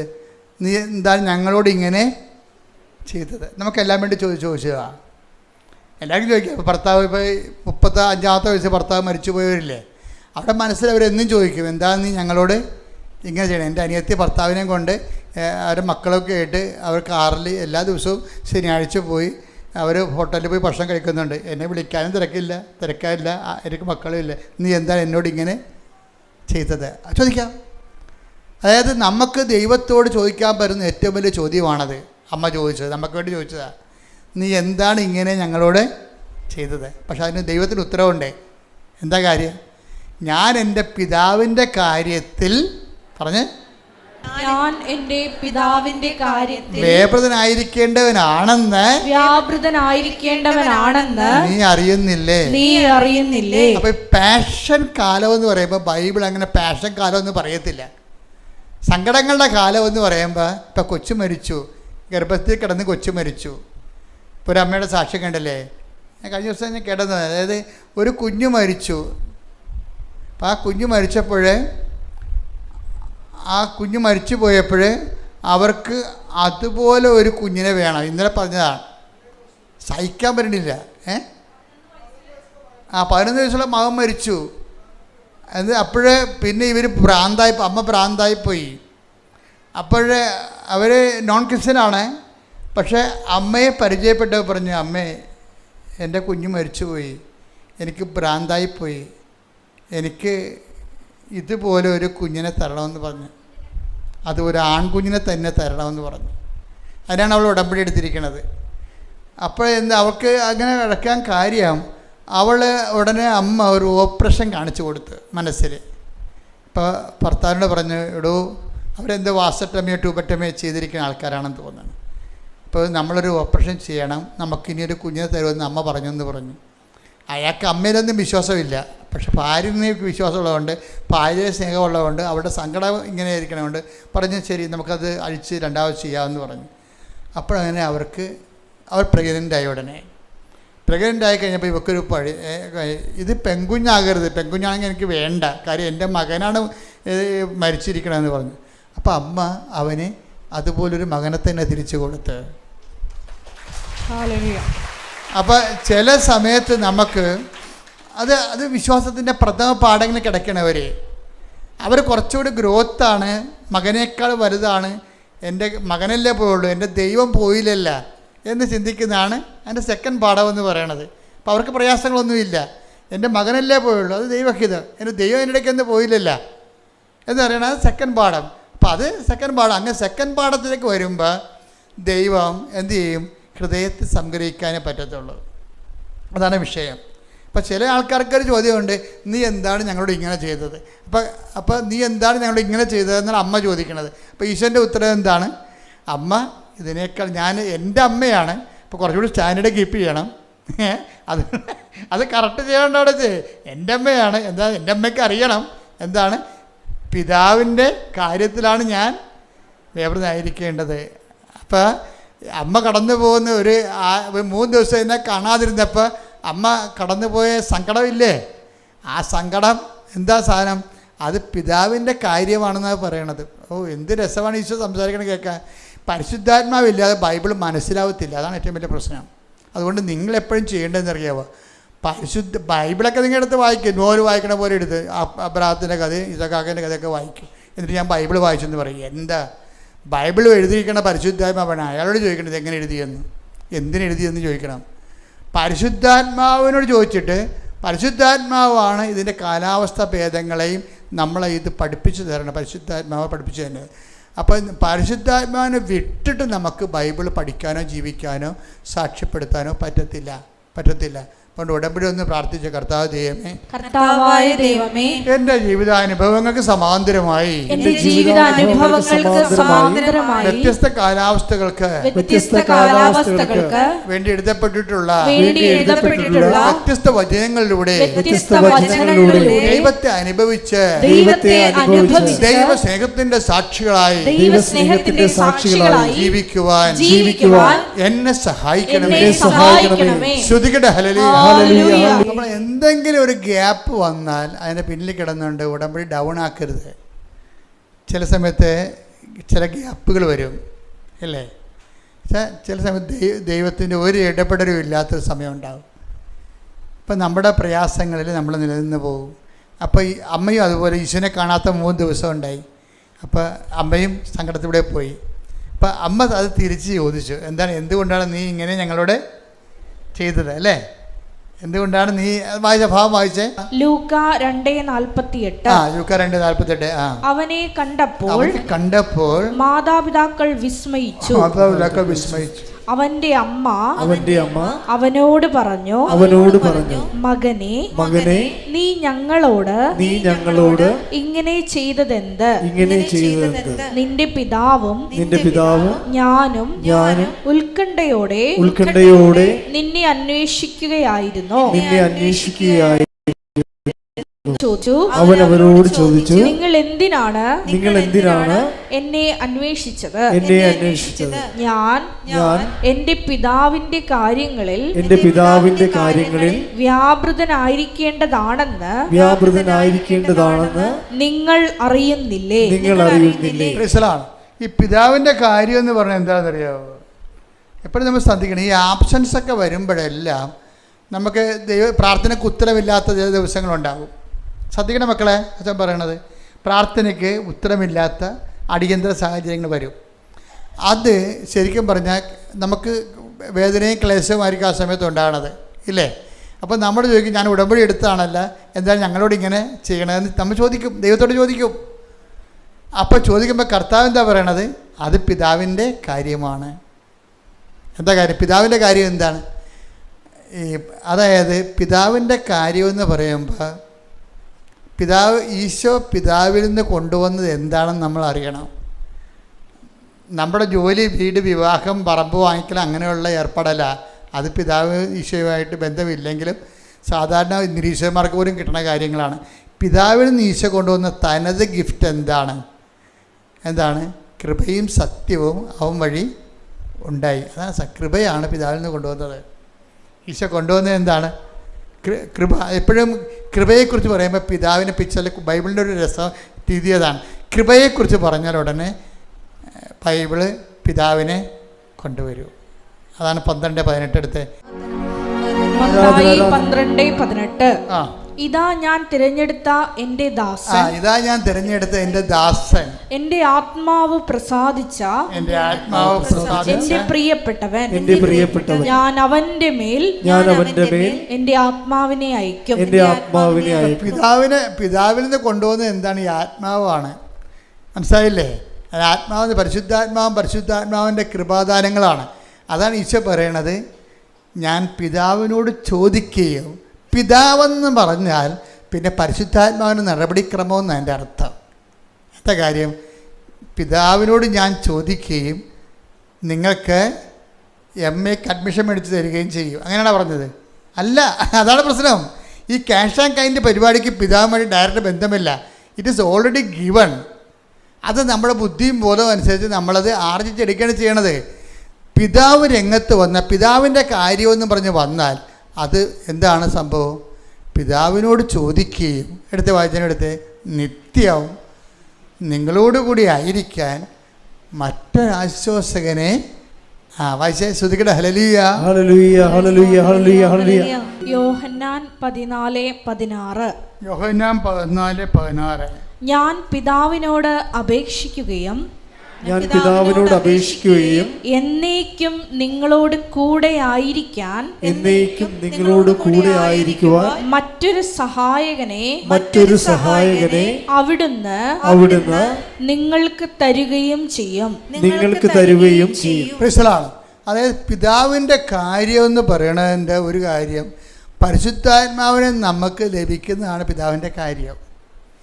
ആബ്സൻസൊക്കെ അതുപോലെ നമ്മുടെ പ്രാർത്ഥനയ്ക്ക് ക്യാഷ് ആൻഡ് കൈൻഡായിട്ട് ഉത്തരം കിട്ടണില്ല എങ്കിൽ ദൈവത്തെ പോലും കാണാത്തൊരു കാലമായിട്ട് ഇപ്പോൾ പൗലോസിൻ്റെ കപ്പൽ അനുഭവത്തിൽ പറയത്തില്ലേ, കുറേ നാളത്തേക്ക് സൂര്യനെ കണ്ടില്ലെന്ന്. അങ്ങനെ അത് നമ്മുടെ ജീവിതത്തിലുണ്ടാവും. ജീവിതയാത്രയുണ്ട്, കുറേ നാളത്തേക്ക് നമുക്ക് ദൈവാനുഭവം ഇല്ല. അപ്പോൾ ഈ മണ്ടന്മാരെന്നാ ചെയ്യുന്നറിയാവുക? രാവിലെ എഴുന്നേക്കാൻ താമസിക്കും. പ്രത്യക്ഷ പ്രാർത്ഥന വേണമെങ്കിൽ ചിലർ ശങ്കരാടിയുടെ ഒരു സിനിമയില്ലേ, കൈനീട്ടം വൈകുന്നേരം കിട്ടിയാൽ മതിയാന്ന് ചോദിക്കണില്ലേ? അതുപോലെ പ്രത്യക്ഷ പ്രാർത്ഥന ഉച്ചയ്ക്ക് ചെല്ലിയാൽ മതിയാന്ന് ചോദിക്കും. അപ്പോൾ ഇത് കൈവിട്ട് പോകുന്നതിൻ്റെ അർത്ഥം എന്താ കാര്യം? അതായത് അവരുടെ ലൈഫിൽ ദൈവത്തെ അനുഭവിക്കാത്ത ചില ദിവസങ്ങളാണ്. അപ്പോൾ പ്രത്യക്ഷ പ്രാർത്ഥന ചെല്ലിയിട്ട് വലിയ കാര്യമൊന്നുമില്ല. പ്രത്യക്ഷ പ്രാർത്ഥന അല്ല, ദൈവത്തെ പോലും വിളിക്കാത്ത ആൾക്കാർ കാനഡയിൽ പോയി. ഇതെല്ലാം ചെയ്തേച്ച് നിൽക്കണം. ഞാൻ നാട്ടിൽ തന്നെ ഇപ്പോൾ ഉണ്ട്. എൻ്റെ ഏജൻറ്റ് എന്നെ പറ്റിച്ചെന്ന് തോന്നുന്നത്. ഓക്കെ, പിതാവിന് ആബ്സെൻ്റായിട്ട് തോന്നുന്ന ഒരു സമയം. ഇതാണ് ഈ ടൈമാണ് നമുക്ക് കൈകാര്യം ചെയ്യേണ്ടത്. അതായത് അനുഭവങ്ങൾ ഘടകവിരുദ്ധമായിട്ട് വരുമ്പോഴും അമ്മ ചോദിച്ചു, ഇതെന്താ ഞങ്ങളോട് ഇങ്ങനെ ചെയ്തത്? അപ്പോൾ എന്താ പറഞ്ഞത്? ഞാനല്ല ചെയ്തത്, പിതാവാണ് ചെയ്തത്. ഇതാണ് വിഷയം. അപ്പോൾ അത് നമ്മുടെ കാശാക്കാരന് വേണ്ടിയുള്ള കാര്യമല്ല. അതെന്തിനാണ്? പിതാവിൻ്റെ കാര്യം എന്താണ്? ഞാൻ പിതാവിനോട് ചോദിക്കുകയും നിങ്ങളുടെ ആയിരിക്കാൻ വേണ്ടി. അപ്പോൾ എന്താ ഒന്ന് മാറ്റിപ്പിടിക്കാനാണ് പറയണത്. മനസ്സിലായില്ല? സ്ഥലം വിൽക്കണേ എന്ന് പറഞ്ഞുകൊണ്ട് കാണുന്ന ഇനി ഇവിടുന്ന് വെച്ച് കലൂര് പോയി നൊവേന കൂടും, അപ്പുറത്ത് പോയി വേറെ ധ്യാനം കൂടും. എന്തിനാണ് സ്ഥലം വിൽക്കണേ? ഇതാണ് ഇവരുടെ തലയിരിക്കണത്. അപ്പോൾ ദൈവം പറയും, മാറ്റിപ്പിടിക്കാൻ പറയും. എന്താ കാര്യം? ഇത് എന്നേക്കും നിങ്ങളുടെ കൂടെ, ഈ സ്ഥലം എന്നേക്കും നിങ്ങളുടെ കൂടെ ആയിരിക്കത്തില്ല. മകളെ കല്യാണം കഴിച്ചാലും ഇനി മകള് പ്രസവിച്ചാലും അവരാരും എന്നേക്കും നിങ്ങളുടെ കൂടെ ആയിരിക്കത്തില്ല. കർത്താവ് വളരെ ക്ലിയറായിട്ടാണ് സംസാരിക്കണത്. മനസ്സിലായില്ലേ? നിങ്ങളെപ്പോൾ ഒന്ന് മാറ്റിപ്പിടിക്കേണ്ടി വരും. എന്താ കാര്യം? ദൈവം പറയണത് എന്നേക്കും നിങ്ങളോട് ആയിരിക്കാനാണ്.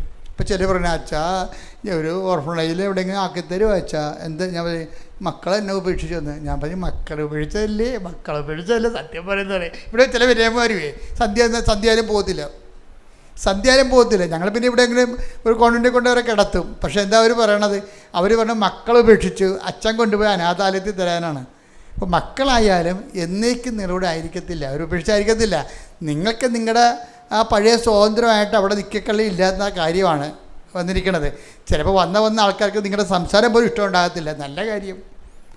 അപ്പോൾ ഈ വന്ന വരുമ്പോഴൊക്കെ അവർക്ക് പഠിച്ച ആൾക്കാരാണ്. അവർക്ക് നമ്മുടെ സംസാരം എന്നെ വർത്തമാനാണെന്ന് ചോദിക്കും. എന്നെ വർത്തമാനാണ്. ഇപ്പോൾ ഞങ്ങൾക്ക് ദൈവമേ എൻ്റെ വീട്ടിൽ തന്നെ. അപ്പോൾ മകനാണെങ്കിൽ എന്ത് ചെയ്യും? മകൻ നമ്മുടെ കൂടെ കൂടുക? ഒരിക്കലും കൂടെ. അവനെ കെട്ടിക്കുമ്പോൾ തന്നെ ഉപേക്ഷിച്ചേക്കണം മകനെ. പല പ്രശ്നവും എന്താണ്? കെട്ടിച്ചിട്ട് നിങ്ങൾ കെട്ടിപ്പിടിച്ചോണ്ടിരിക്കുകയല്ലേ? അതാണല്ലേ പ്രശ്നം. കെട്ടിക്കുമ്പോൾ തന്നെ മാതാപിതാക്കന്മാരെ വിട്ടെന്ന് പറഞ്ഞില്ലേ? ഈശോ അല്ലേ പറഞ്ഞിരിക്കണത്? മാതാപിതാക്കന്മാരെ വിട്ട് ഭാര്യയോട് ചേരും. അപ്പം തന്നെ വിട്ടേക്കണം. അത് 90ാമത്തെ വയസ്സും പിടിച്ചോണ്ടിരിക്കുകയാണ്. ഒന്നും പ്രതീക്ഷിക്കരുത് എന്ന് കർത്താവ് പറയും. ഇനി എന്താ വിടണത്? എന്നേക്കും നിങ്ങളോട് ആയിരിക്കാൻ മറ്റൊരാശ്വാസകൻ. അതാണ് വിഷയം. മകനൊരു ആശ്വാസകനാണ്, ഭർത്താവ് ഒരു ആശ്വാസകനാണ്. ഈ സംഭവമൊക്കെ കുറച്ച് കഴിയുമ്പോൾ ചത്തുപോകും. എന്നിട്ട് നമ്മൾ കുഴിക്കാൻ പോയി കഴിഞ്ഞാൽ 8 മണിക്കത്തെ കുർബാനയും കൂടിയിട്ട് കുഴിക്കാൻ പോയി പ്രാർത്ഥിച്ചിട്ട് അവിടെ തന്നെ ഇരിക്കും. എന്താണ്? പഴയ കാര്യവും ഓർത്തുകൊണ്ടിരിക്കും. എന്തൊക്കെ ആളെ വിട്ടുപോയില്ലേ? വിട്ടതായിട്ട് നേരത്തെ കൂട്ടണം മക്കളെ, കൂട്ടി എഴുതി തള്ളണം. എന്താ കാര്യം വെച്ച് കഴിഞ്ഞാൽ എപ്പോഴായാലും ഈ നമ്മുടെ കയ്യിലുള്ളതെല്ലാം ഈശോ പറഞ്ഞല്ല, നിങ്ങൾ സമ്പാദിച്ചതെല്ലാം ആരുടേത് ആകും അല്ലേ? ചോദ്യമല്ല, അടിപൊളി ചോദ്യമല്ലേ? ക്രിസ്തുവിനെ അറിയണം. അല്ല ക്രിസ്തുവിൻ്റെ ആനുകൂല്യം കൊണ്ട് ജീവിതകാലം കൊണ്ട് ജീവിക്കാനൊന്നുമില്ല. ക്രിസ്തു തന്നെയാണല്ലോ പിതാവിൻ്റെ ആനുകൂല്യം. കൈയടിക്കട്ടെ, ശ്രുതിക്കട്ടെ. ഹല്ലേലൂയ.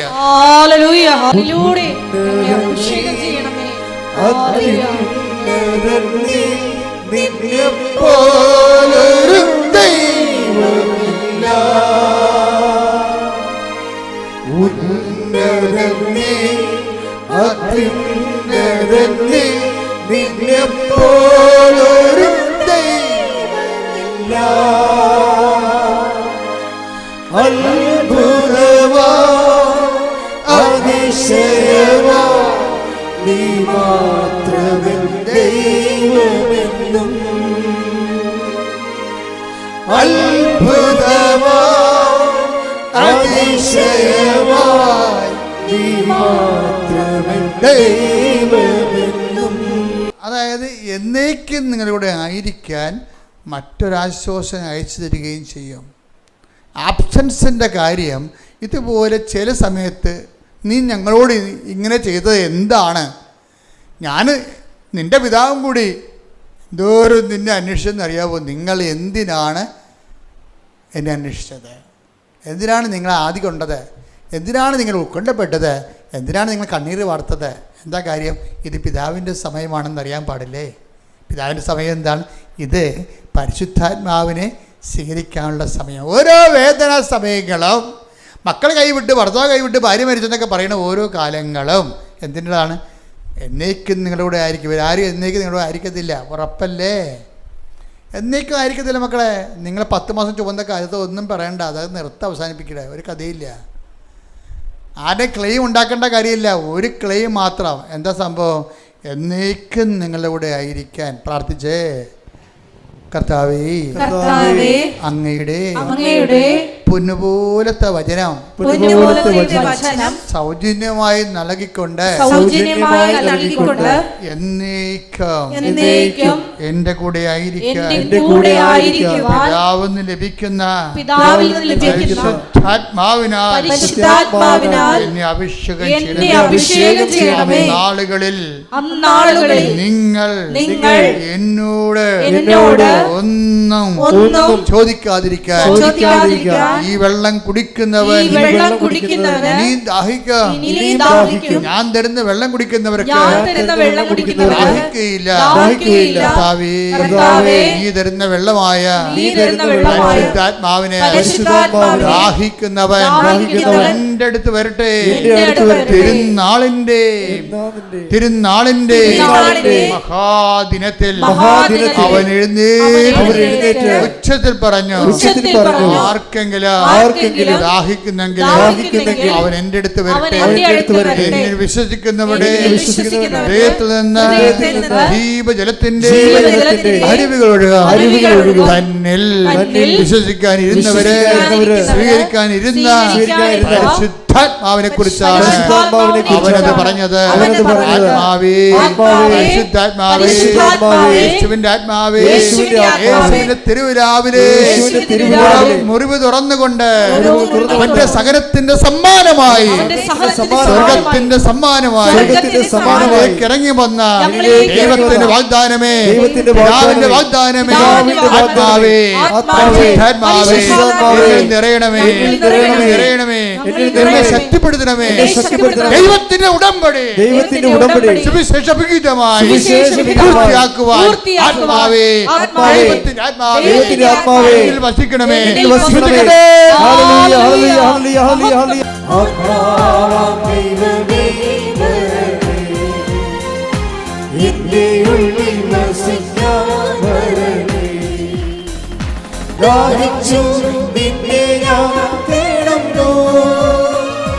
സ്വർഗം തുറന്നിറങ്ങി വരണേ. ആത്മാവാം ദൈവമേ വരണേ. എന്റെ ഉള്ളിൽ വസിക്കാൻ വരണേ. ആത്മാവാം ദൈവമേ വരണേ.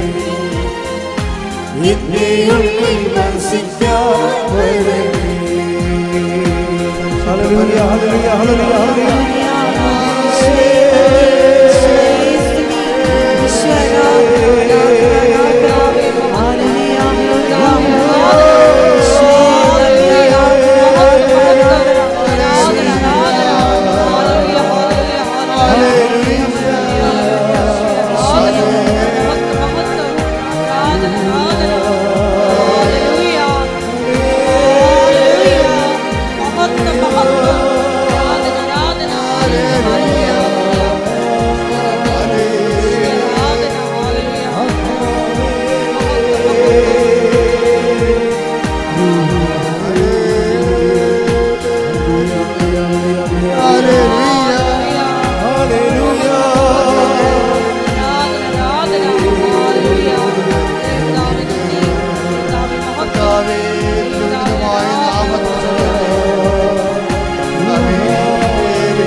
സഭയിലുള്ള സാന്നിധ്യം പ്രകടമാക്കണമേ.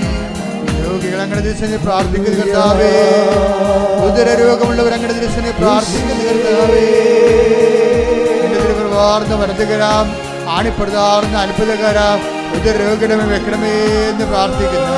കർത്താവേ, നിന്റെ കരുണ ചൊരിയണമേ. കർത്താവേ, നിന്റെ കരുണ ചൊരിയണമേ. കർത്താവേ, മുഴുകിടുന്ന വിശുദ്ധമായ രക്തത്താൽ കരരോഗികളെ സുഖപ്പെടുത്തുമെന്ന് പ്രാർത്ഥിക്കുന്നു.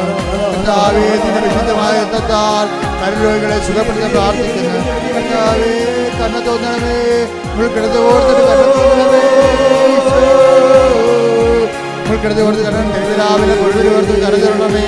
കർത്താവേ, കണ്ണ തോന്നണമേ. കർത്താവേ, ആണിപ്പെടുത്താത്ത അത്ഭുതകരങ്ങൾ ഓർത്ത് കണ്ണ തോന്നണമേ. കർത്താവേ, കരതരണമേ.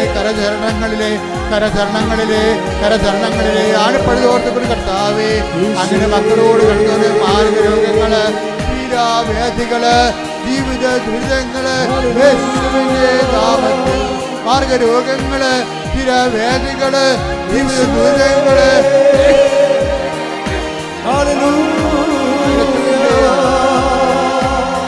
യേശുവേ സ്തോത്രം.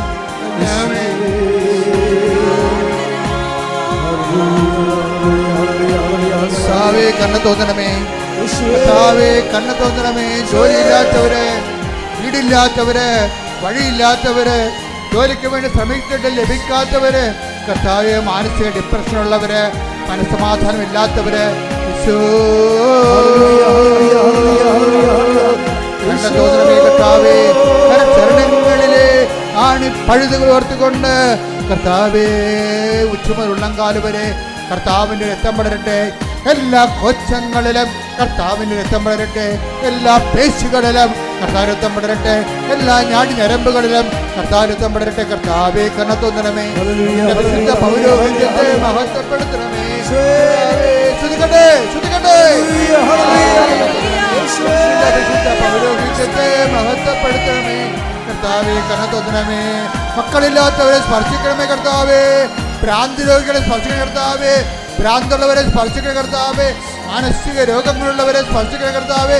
ഉറക്കമില്ലാത്തവരെ സ്പർശിക്കണ കർത്താവേ. കർത്താവേ കണ്ണ് തോന്നണമേ.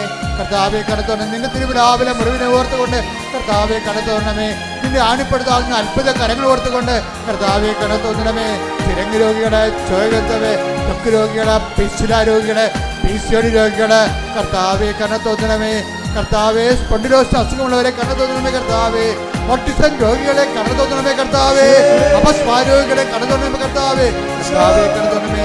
എൻ്റെ കർത്താവിൻ്റെ ഉന്നതമായ നാമത്തിൽ, സഭയുടെ അധികാരത്തിൽ, കുരിശിൻ്റെ അടയാളത്തിൽ, ദൈവത്തിൻ്റെ ശക്തിയാൽ മാരക രോഗങ്ങള്, സ്ഥിരവേദികള്, ജീവിത ദുരിതങ്ങള് യേശുവിന്റെ നാമത്തില്, യേശുവിന്റെ നാമത്തില് മാറിപ്പോകട്ടെ.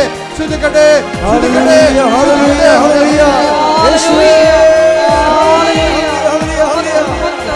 ദുഃഖങ്ങള്, ജോലിയില്ലാത്തവര്, വിസ തട്ടിപ്പിൽ കുടുങ്ങിപ്പോയവര്, പണം നഷ്ടപ്പെട്ടവര്, ഇന്റർവ്യൂവിന് പങ്കെടുക്കാൻ പോകുന്നവര്, പരീക്ഷയുടെ റിസൾട്ട് പ്രതീക്ഷിക്കുന്നവര്, പരീക്ഷ എഴുതിക്കൊണ്ടിരിക്കുന്നവർ, എഴുതാൻ പോകുന്നവര്, വീട് വിൽക്കാനുള്ളവര്, വീട് എടുക്കാനുള്ളവര് യേശുവിന്റെ നാമത്തില് മാർഗ തടസ്സങ്ങൾ, ജീവിത ദുരിതങ്ങള് യേശുവിന്റെ നാമത്തില് മാറിപ്പോകട്ടെ.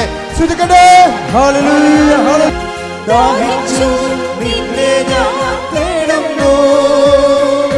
സ്വർഗം തുറന്നിറങ്ങി വരണേ. ദാഹിച്ചു നിന്നെ ഞാൻ തേടുന്നു. സ്വർഗം തുറന്നിറങ്ങി വരണേ. ആത്മാവാം ദൈവമേ വരണേ. എന്റെ ഉള്ളിൽ വസിക്കാൻ വരണേ. കണ്ണുകളടച്ച് കൈകൾ കൂപ്പി കർത്താവിൻ്റെ സാന്നിധ്യം നിറഞ്ഞു നിൽക്കുന്ന സമയമാണ്. കൈകൾ ഒതുക്കി വെച്ചുകൊണ്ട് മാതാവിൻ്റെ മാധ്യസ്ഥ ഈശോൻ്റെ സന്നിധിയിലേക്ക് വരാനിടയാക്കിയ ഇന്നത്തെ ദിവസത്തെ ഓർത്തുകൊണ്ട് മനസ്സുകൊണ്ട് നന്ദി പറയുക. മലമൂത്രങ്ങൾ അറിയാതെ പോകുന്ന രോഗിയെ കർത്താവ് കാണിക്കുന്നുണ്ട്. ആ രോഗിയെ കർത്താവ് സുഖപ്പെടുത്തിയിരിക്കുന്ന 67 വയസ്സിനും 57 വയസ്സിനും ഇടയ്ക്കാണ് ആ രോഗിയുടെ പ്രായം. കർത്താവ് വ്യക്തിയെ കിടക്കുമ്പോൾ വെറുതെ ആ വ്യക്തിക്ക് ബോധമില്ല, മലമൂത്രങ്ങൾ അറിയാതെ പോയിക്കൊണ്ടിരിക്കുന്ന ഭയങ്കരമായ സങ്കടമാണ് ആ കുടുംബത്തിന്. കർത്താവ് അത് ഏറ്റെടുക്കുന്ന ആളെ കാണിക്കുന്നുണ്ട്.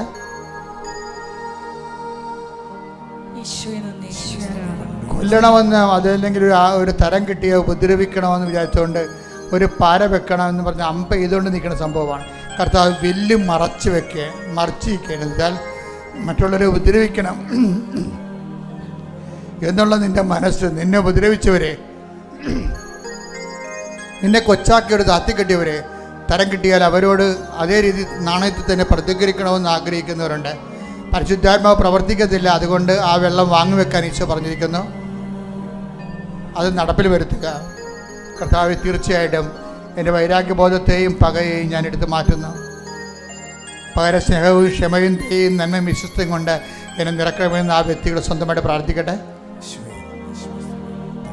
തോളിനും കഴുത്തിനും ഇടയ്ക്ക്, കണ്ണിനും നമ്മുടെ ഈ ആംഗിളിലെ എവിടെയോ ഒരു മുഴയുണ്ട്. അതായത് ചെവിക്കും തോളിനും ഇടയ്ക്ക്, ചെവിയുടെ താഴെ കാണുന്ന മുഴകളെ കർത്താവ് സ്പർശിച്ച് സൗഖ്യത്തേക്ക് നയിക്കുന്നു. ശ്രദ്ധിക്കട്ടെ. ഹല്ലേലൂയ, ഹല്ലേലൂയ, ഹല്ലേലൂയ, ഹല്ലേലൂയ. യേശുവേ നന്ദി. ഹല്ലേലൂയ, ആരാധന. ഹല്ലേലൂയ, ഹല്ലേലൂയ.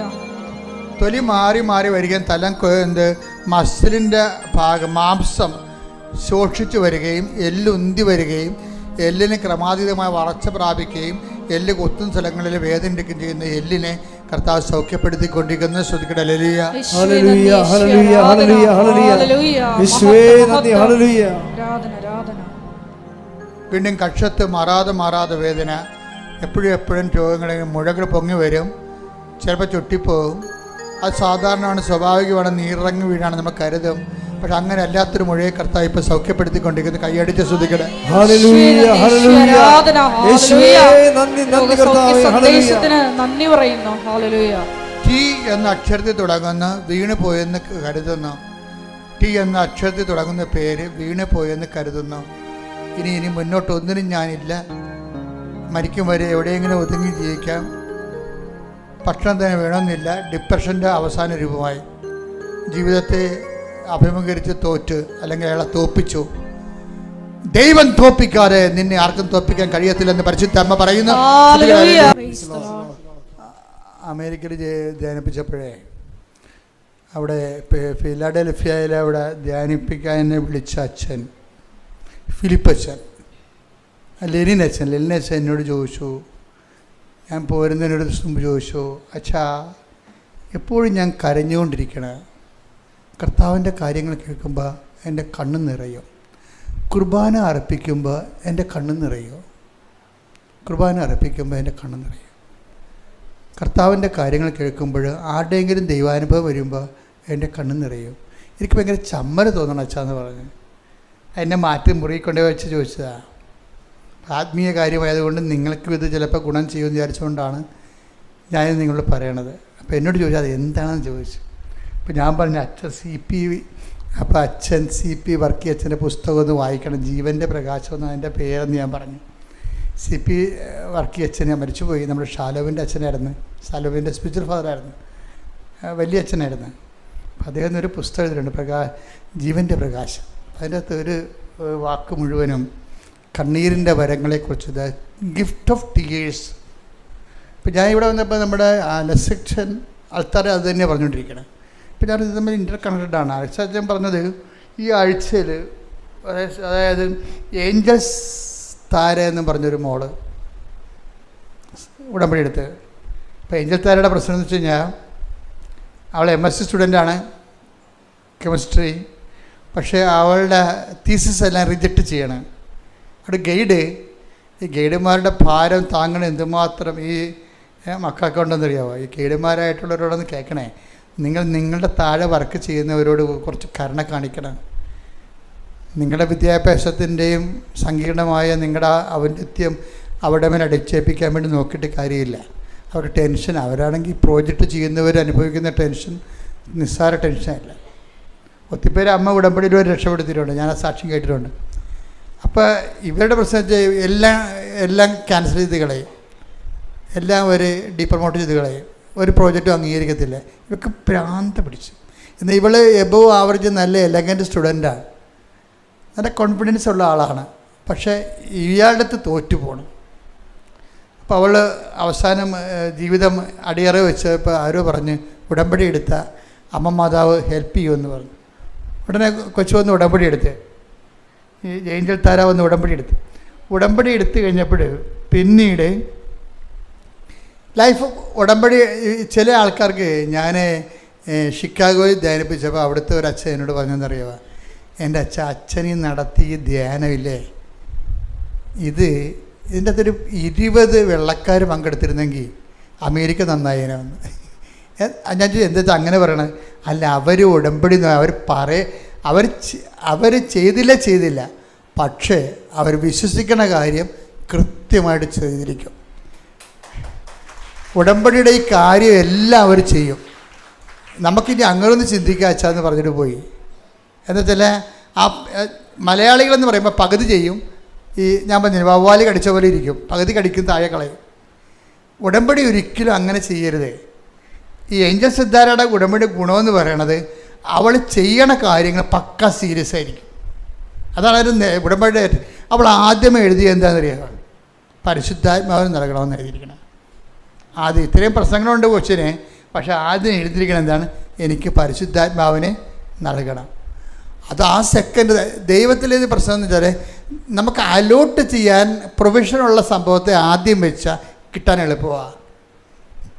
എന്താണ് ആദ്യം കിട്ടാൻ എളുപ്പമെന്ന് പറയും? ഇപ്പം നമ്മൾ പറയും ചിക്കൻ ബിരിയാണി കഴിക്കാൻ വേണ്ടി ചെല്ലാമെന്ന് പറഞ്ഞാൽ ആ ഹോട്ടലിൽ ചെന്ന് വെച്ചും നമ്മൾ ഹോട്ടലിൽ തിരക്കി നടക്കേണ്ടി വരും. കിട്ടണ കഴിക്കാമെന്ന് പറഞ്ഞ് ചെന്നാലാ അവർക്ക് ഫ്രൈഡ് റൈസും കഴിച്ചുകൊണ്ട് പോരാ, ഒരു കുഴപ്പമില്ല. അവിടെ ഉള്ള എന്താ കഴിക്കാം. അതുപോലെ ദൈവത്തിന് തരാൻ എളുപ്പം എന്താ? പരിശുദ്ധാത്മാവിനെയാണ്. കാര്യം പരിശുദ്ധാത്മാവിന് ഒരിക്കലും തരണതല്ല പ്രശ്നം, സ്വീകരിക്കണതിനാണ് പ്രശ്നം. മനസ്സിലായില്ലേ? പരിശുദ്ധാത്മാവ് സൗജന്യദാനമാണ്, പക്ഷെ തരണതല്ല പ്രശ്നം, താങ്ങത്തില്ല, അതാണ് പ്രശ്നം. നമ്മൾ ഈ ഉടമ്പടി മുഴുവൻ ചെയ്യണത് പരിശുദ്ധാത്മാവിനെ സ്വീകരിക്കാനുള്ള ഇൻഫ്രാസ്ട്രക്ചർ ഡെവലപ്പ് ചെയ്യാൻ. എന്താ കാര്യം? ഈശോ പറഞ്ഞത് എന്താണ്? ഈ ആത്മാവിനെ സ്വീകരിക്കാൻ ലോകത്തിന് പറ്റത്തില്ലെന്ന് പറഞ്ഞില്ലേ? അതാണ് പ്രശ്നം. തരണതിനൊരു പ്രശ്നമില്ല. ഞാൻ എൻ്റെ പിതാവിനോട് ചോദിക്കുകയും എന്തെങ്കിലും നിങ്ങളുടെ വിചാരിക്കാം മറ്റൊരു ആശ്വാസം അയച്ചു തരികയും ചെയ്യും. തന്നിട്ട് കാര്യമില്ല, പക്ഷേ നമുക്ക് സ്വീകരിക്കാൻ പറ്റത്തില്ല.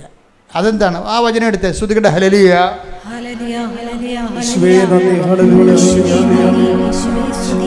14:17 യോഹന്നാന്റെ സുവിശേഷം. ഈ സത്യാത്മാവിനെ സ്വീകരിക്കാൻ ലോകത്തിന് സാധിക്കുകയില്ല. ഈ ലോകമാണ് ഈ പ്രോബ്ലം നിൽക്കുന്നത്. ഈ ലോകത്തെ ഹരിച്ചു കളയാൻ വേണ്ടിയാണ് നമ്മൾ ഉടമ്പടിയിൽ ഓരോ പൊസിഷൻ വെച്ചിരിക്കുന്നത്. നിങ്ങളുടെ സ്റ്റാറ്റസ് ലോ ചെയ്യാൻ. ഇപ്പോൾ നിങ്ങൾ വലിയ ഞാൻ തഹസിൽദാരാണ്, കളക്ടറാണ്, അതുകൊണ്ട് ഞാൻ ഉടമ്പടി എടുക്കത്തില്ല എന്നൊക്കെ പറഞ്ഞില്ലേ? അപ്പോൾ പിന്നെ എടുക്കുന്നവരെന്ന് പറയണത്, പിന്നെ എടുക്കുന്നവർ അത് കരുതിക്കൂടി എടുക്കാം. ചെറിയ കുറച്ച് പ്രാർത്ഥിക്കാം, 5-6 ദിവസം നല്ലോണം പ്രാർത്ഥിക്കാം, എന്തെങ്കിലും നടക്കുമെന്ന് നോക്കട്ടെ. അങ്ങനെ കുറേ പെരിച്ചാഴികൾ ഉടമ്പെടുത്തിട്ടുണ്ട്. എന്ന് വെച്ച് കഴിഞ്ഞാൽ അത് കുറച്ച് നോക്കാമെന്ന് പറഞ്ഞത് അങ്ങനെയല്ലേ സംഭവം. അത് ലോകാരൂപിയാണ്, അവരതൊന്നും ചെയ്യത്തുമില്ല. അതാണ് ഈശോ പറഞ്ഞത്. തരുന്നതിന് കുഴപ്പമില്ല, സ്വീകരിക്കാനാണ് കുഴപ്പം. സ്വീകരിക്കാൻ എന്താണ്? ഞാനെങ്ങനെ പത്രം കൊടുക്കണത്? അവരല്ലേ നമ്മളെ വിളിക്കുക, തന്തക്ക് വിളിക്കുക, അത് തോന്നിയ ദിവസം പറയുക. അപ്പം അവരെങ്ങനെയാണ് അത് ചെയ്യണത്? കഴിഞ്ഞ ദിവസം വിജയകുമാർ സാർ പറഞ്ഞു, ഞാൻ യൂത്തിൻ്റെ ഒരു സർക്കിൾ ഉണ്ടാക്കാൻ പോവുകയാണ്. എന്തിനാണ്? കൂട്ടത്തോടെ സുവിശേഷ വേല ചെയ്യാൻ. ഒറ്റക്ക് പോയി കഴിഞ്ഞാൽ ആൾക്കാർ എന്തെങ്കിലുമൊക്കെ പറയുമ്പോൾ അവർക്ക് മനസ്സുമെടുക്കും. ഞാനൊന്നും മിണ്ടില്ല. അങ്ങനെ പുള്ളിക്ക് ചെയ്യട്ടെ എന്ന് വിചാരിച്ചു. പക്ഷേ കൃപാസനത്തിൽ എന്താണ്? ഒറ്റക്ക് പോകണം. തന്തയ്ക്ക് വിളി കേട്ടാലും ഒറ്റക്ക് പോകണം. എന്താ കാര്യം? നിൻ്റെ കൂടെ മാതാവുണ്ടെന്നുള്ള ബോധ്യം. സഞ്ചാരി മാതാവല്ലേ അല്ലേ? അല്ല കൂട്ടം കൂടി ആയിട്ടാണ് പോണത്? അല്ല, ഒറ്റക്ക് പോകണം. കർത്താവിൻ്റെ കൂടെയുണ്ട്, ഞാൻ നിന്നെ ആശ്രയിച്ച് അയക്കുന്നു. അപ്പോൾ അപ്പോഴാണ് ദൈവത്തിൻ്റെ ഇവാഞ്ചലിസ്റ്റ് പ്രേക്ഷിതനായി പോണത്. അല്ല, ഇത് പാർട്ടി പ്രവർത്തനമല്ലല്ലോ, കൂട്ടക്കൂടി പോയി വട്ട് പിടിക്കാനല്ല. അപ്പം അത് ഒരാൾ പോകുമ്പോൾ എന്തെങ്കിലും ചിലപ്പോൾ നിങ്ങളൊരു വീട്ടിൽ ചെല്ലുമ്പോൾ എന്താണ് തരണത്?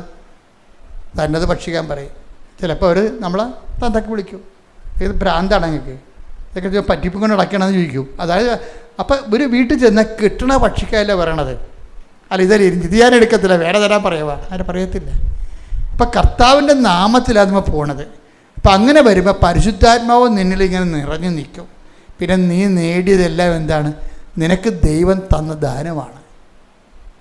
ആ ദൈവം തന്ന ദാനമാണ്. അപ്പോൾ പരിശുദ്ധാത്മാവ് കിട്ടുമ്പോൾ ചില സമയത്തൊരു കാലാവസ്ഥ ചേഞ്ചിങ് ഉണ്ടാവും. അത് കുഴപ്പമില്ല. ദൈവസ്നേഹം ഉണ്ടെങ്കിൽ നമ്മൾ അതിനകത്ത് അക്സെപ്റ്റ് ചെയ്യാൻ തയ്യാറാകും. അക്കത്തിലുള്ള സംഭവങ്ങളിൽ നമുക്ക് സന്തോഷം ഉണ്ടാകും. അപ്പം അത് പരിശുദ്ധാത്മാവാണ്. ആ സന്തോഷം കൊണ്ടാണ് അതിൽ ഈശോ പറയുന്നത്, അപ്പോൾ നിങ്ങൾ ആഹ്ലാദിച്ച് ഉല്ലസിക്കുവാൻ സ്വർഗത്തിൽ നിങ്ങൾക്കുള്ള പ്രതിഫലം വലുതായിരിക്കുന്നു. ആഹ്ലാദം ഉണ്ടാകുന്ന സംഭവം അതാണ്. ഇപ്പം ഞാൻ പറഞ്ഞു വരുന്നതിൻ്റെ കാരണം, അതായത് ഇങ്ങനെ പരിശുദ്ധാത്മാവിൻ്റെ ഒരു ദാനമെന്ന് പറയണത് ഈ ഗിഫ്റ്റ് ഓഫ് ടിയേഴ്സാണ്. ഗിഫ്റ്റ് ഓഫ് ടിയേഴ്സ് എന്ന് വെച്ചാൽ കർത്താവിനെ കുറിച്ച് കേൾക്കുമ്പോൾ തന്നെ കണ്ണ് നിറയാൻ തുടങ്ങും. വചനം വായിക്കാൻ തുടങ്ങി കണ്ണ് നിറയാൻ തുടങ്ങും. പിന്നെ നീ ദൈവത്തിൻ്റെ സാന്നിധ്യത്തിലാണ് 24 hours എന്ന് ഈ സത്യസന്ധമായിട്ട് ഉടമ്പടി ചെയ്യുമ്പോൾ കണ്ണുനീര് പലർക്കും ഉണ്ടാകുന്നുണ്ട്. അവർക്ക് അറിയത്തില്ല എന്താ കണ്ണീരുണ്ടാകണമെന്ന് അറിയത്തില്ല. അതാണ് സംഭവം. ആ അച്ഛൻ പറഞ്ഞില്ലേ എനിക്ക് ചമ്മൽ പോലെ തോന്നണമെന്ന്. അതല്ല സംഭവം. ദൈവികമായ കാര്യങ്ങളെ കേൾക്കുമ്പോഴും പറയുമ്പോഴും കണ്ണ് നിറഞ്ഞുകൊണ്ടിരിക്കും ദൈവസ്നേഹത്തിൽ. അതായത് അത് ഏത് വിഷയത്തിലാണെങ്കിലും ബൈബിളിൽ കണ്ണീരിനെക്കുറിച്ച് ഒത്തിരി പറയും. നിൻ്റെ കണ്ണീരില്ല ഞാൻ കുപ്പി ശേഖരിക്കും. എന്താ കാര്യം? ആത്മഭാരത്തോടെ കരയണതാ. ദൈവത്തിന് വേണ്ടിയുള്ള ദൈവത്തിൻ്റെ അകത്ത് കയറി ദൈവസ്നേഹത്തോടെ ചെയ്യുമ്പോഴാണ്, ദൈവത്തിൽ ആശ്രയിച്ച് ചെയ്യുമ്പോൾ ദൈവസ്നേഹത്തിൽ ഔട്ട് ബെസ്റ്റായി പോകും ആൾക്കാർ. അപ്പം അതുകൊണ്ടാണ് ഈ അങ്ങനെ ഔട്ട് ബേസ്ഡായിട്ട് ചെയ്യുന്ന സംഭവങ്ങൾ ഞാൻ കുപ്പി ശേഖരിക്കും. അപ്പോൾ 56 8 പറയത്തില്ലേ, പിന്നെ അതുപോലെ കണ്ണീരോടെ വിതക്കുന്നു എന്നൊക്കെ പറയത്തില്ലേ. ഇപ്പം 126 7 പറയത്തില്ല. എന്താ പറയണത്? അവർ കണ്ണീരോടെ വിതക്കുന്നു, ജയഘോഷത്തോടെ കൊയ്തുകൊണ്ട് വരുന്നെന്ന്. ഇപ്പം കണ്ണീരിൽ വിതക്കുമ്പോൾ ഓർക്കുക, ആത്മാവിലാണ് അഭിഷേകത്തിൽ ആ സംഭവം ചെയ്യണത്. അപ്പം അതിന് ഇവളുടെ ഫലം എന്ന് പറഞ്ഞാൽ എന്താ വെച്ച് കഴിഞ്ഞാൽ, ഉടമ്പടി ചെയ്ത് കഴിഞ്ഞ് പിന്നീട് ആ പണ്ടുണ്ടായിരുന്ന തീസിസ് റെക്കോർഡ് അതുപോലെ തന്നെ കൊണ്ടേ കൊടുത്തപ്പോഴും പിന്നെ എക്സലൻ്റ് ഇയാൾ മാറ്റിക്കളഞ്ഞ ദൈവം ആ ആളെ ആ അങ്ങേരുടെ മാസ്റ്റർ ഗൈഡിനെ മാറ്റിക്കളഞ്ഞ് അയാളെ മാറ്റിയില്ല, പക്ഷെ അയാളുടെ മനസ്സ് മാറ്റി. എന്താണ്?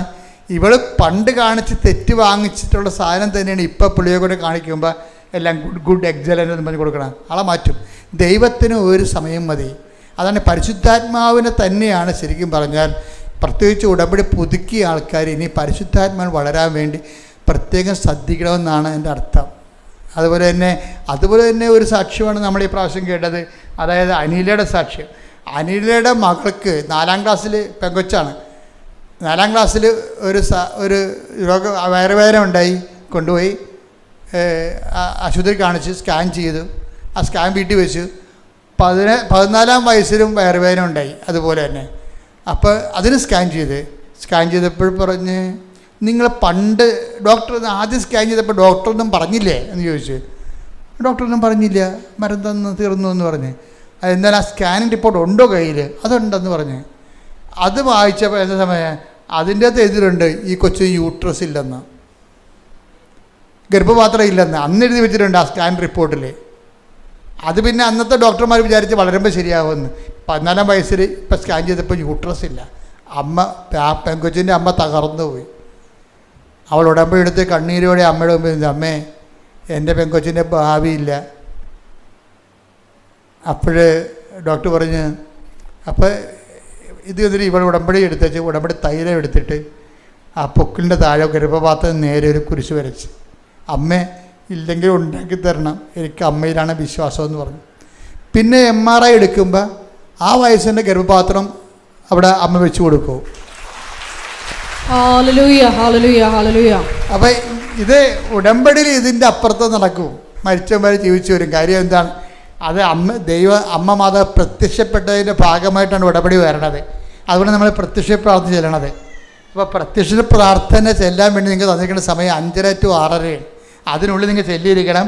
അതിൻ്റെ കൂടെയാണ് ഇപ്പം അച്ഛൻ്റെ കൂടെ നിങ്ങളെ ഡെയിലി ബ്രെഡ് കേൾക്കുന്നത്. അത് ഷെയർ ചെയ്യണം. അതിൻ്റെ പ്രാർത്ഥനയിൽ പങ്കെടുത്തിട്ട് അതിൻ്റെ അഭിഷേകം മേടിച്ചിട്ട് വേണം എല്ലാ ദിവസവും മുന്നോട്ട് പോകാൻ. കാര്യം അനുഗ്രഹമൊക്കെ വിരൽത്തുമ്പിലാണ്. പക്ഷേ ചോദിക്കേണ്ടത് ആരെയും? പരിശുദ്ധാത്മാവിനോട് ചോദിക്കേണ്ടത്. Praise the Lord. എല്ലാവരും മുട്ട നിൽക്കുക. സംഭാവനാശീർവാദം. നിന്റെ പ്രകാശമായി ഉടമ്പടിയെടുത്ത് ഞങ്ങൾ എന്നും പ്രശോഭിക്കുവാനുള്ള വലിയ കൃപ ഞങ്ങൾക്ക് ഓരോരുത്തർക്കും നൽകണമേ എന്ന് പ്രാർത്ഥിച്ചുകൊണ്ട് ശിരസ്സ് നമിച്ച് നമുക്ക് ദിവ്യകാരുണ്യനാഥൻ്റെ ആശീർവാദം സ്വീകരിക്കാം.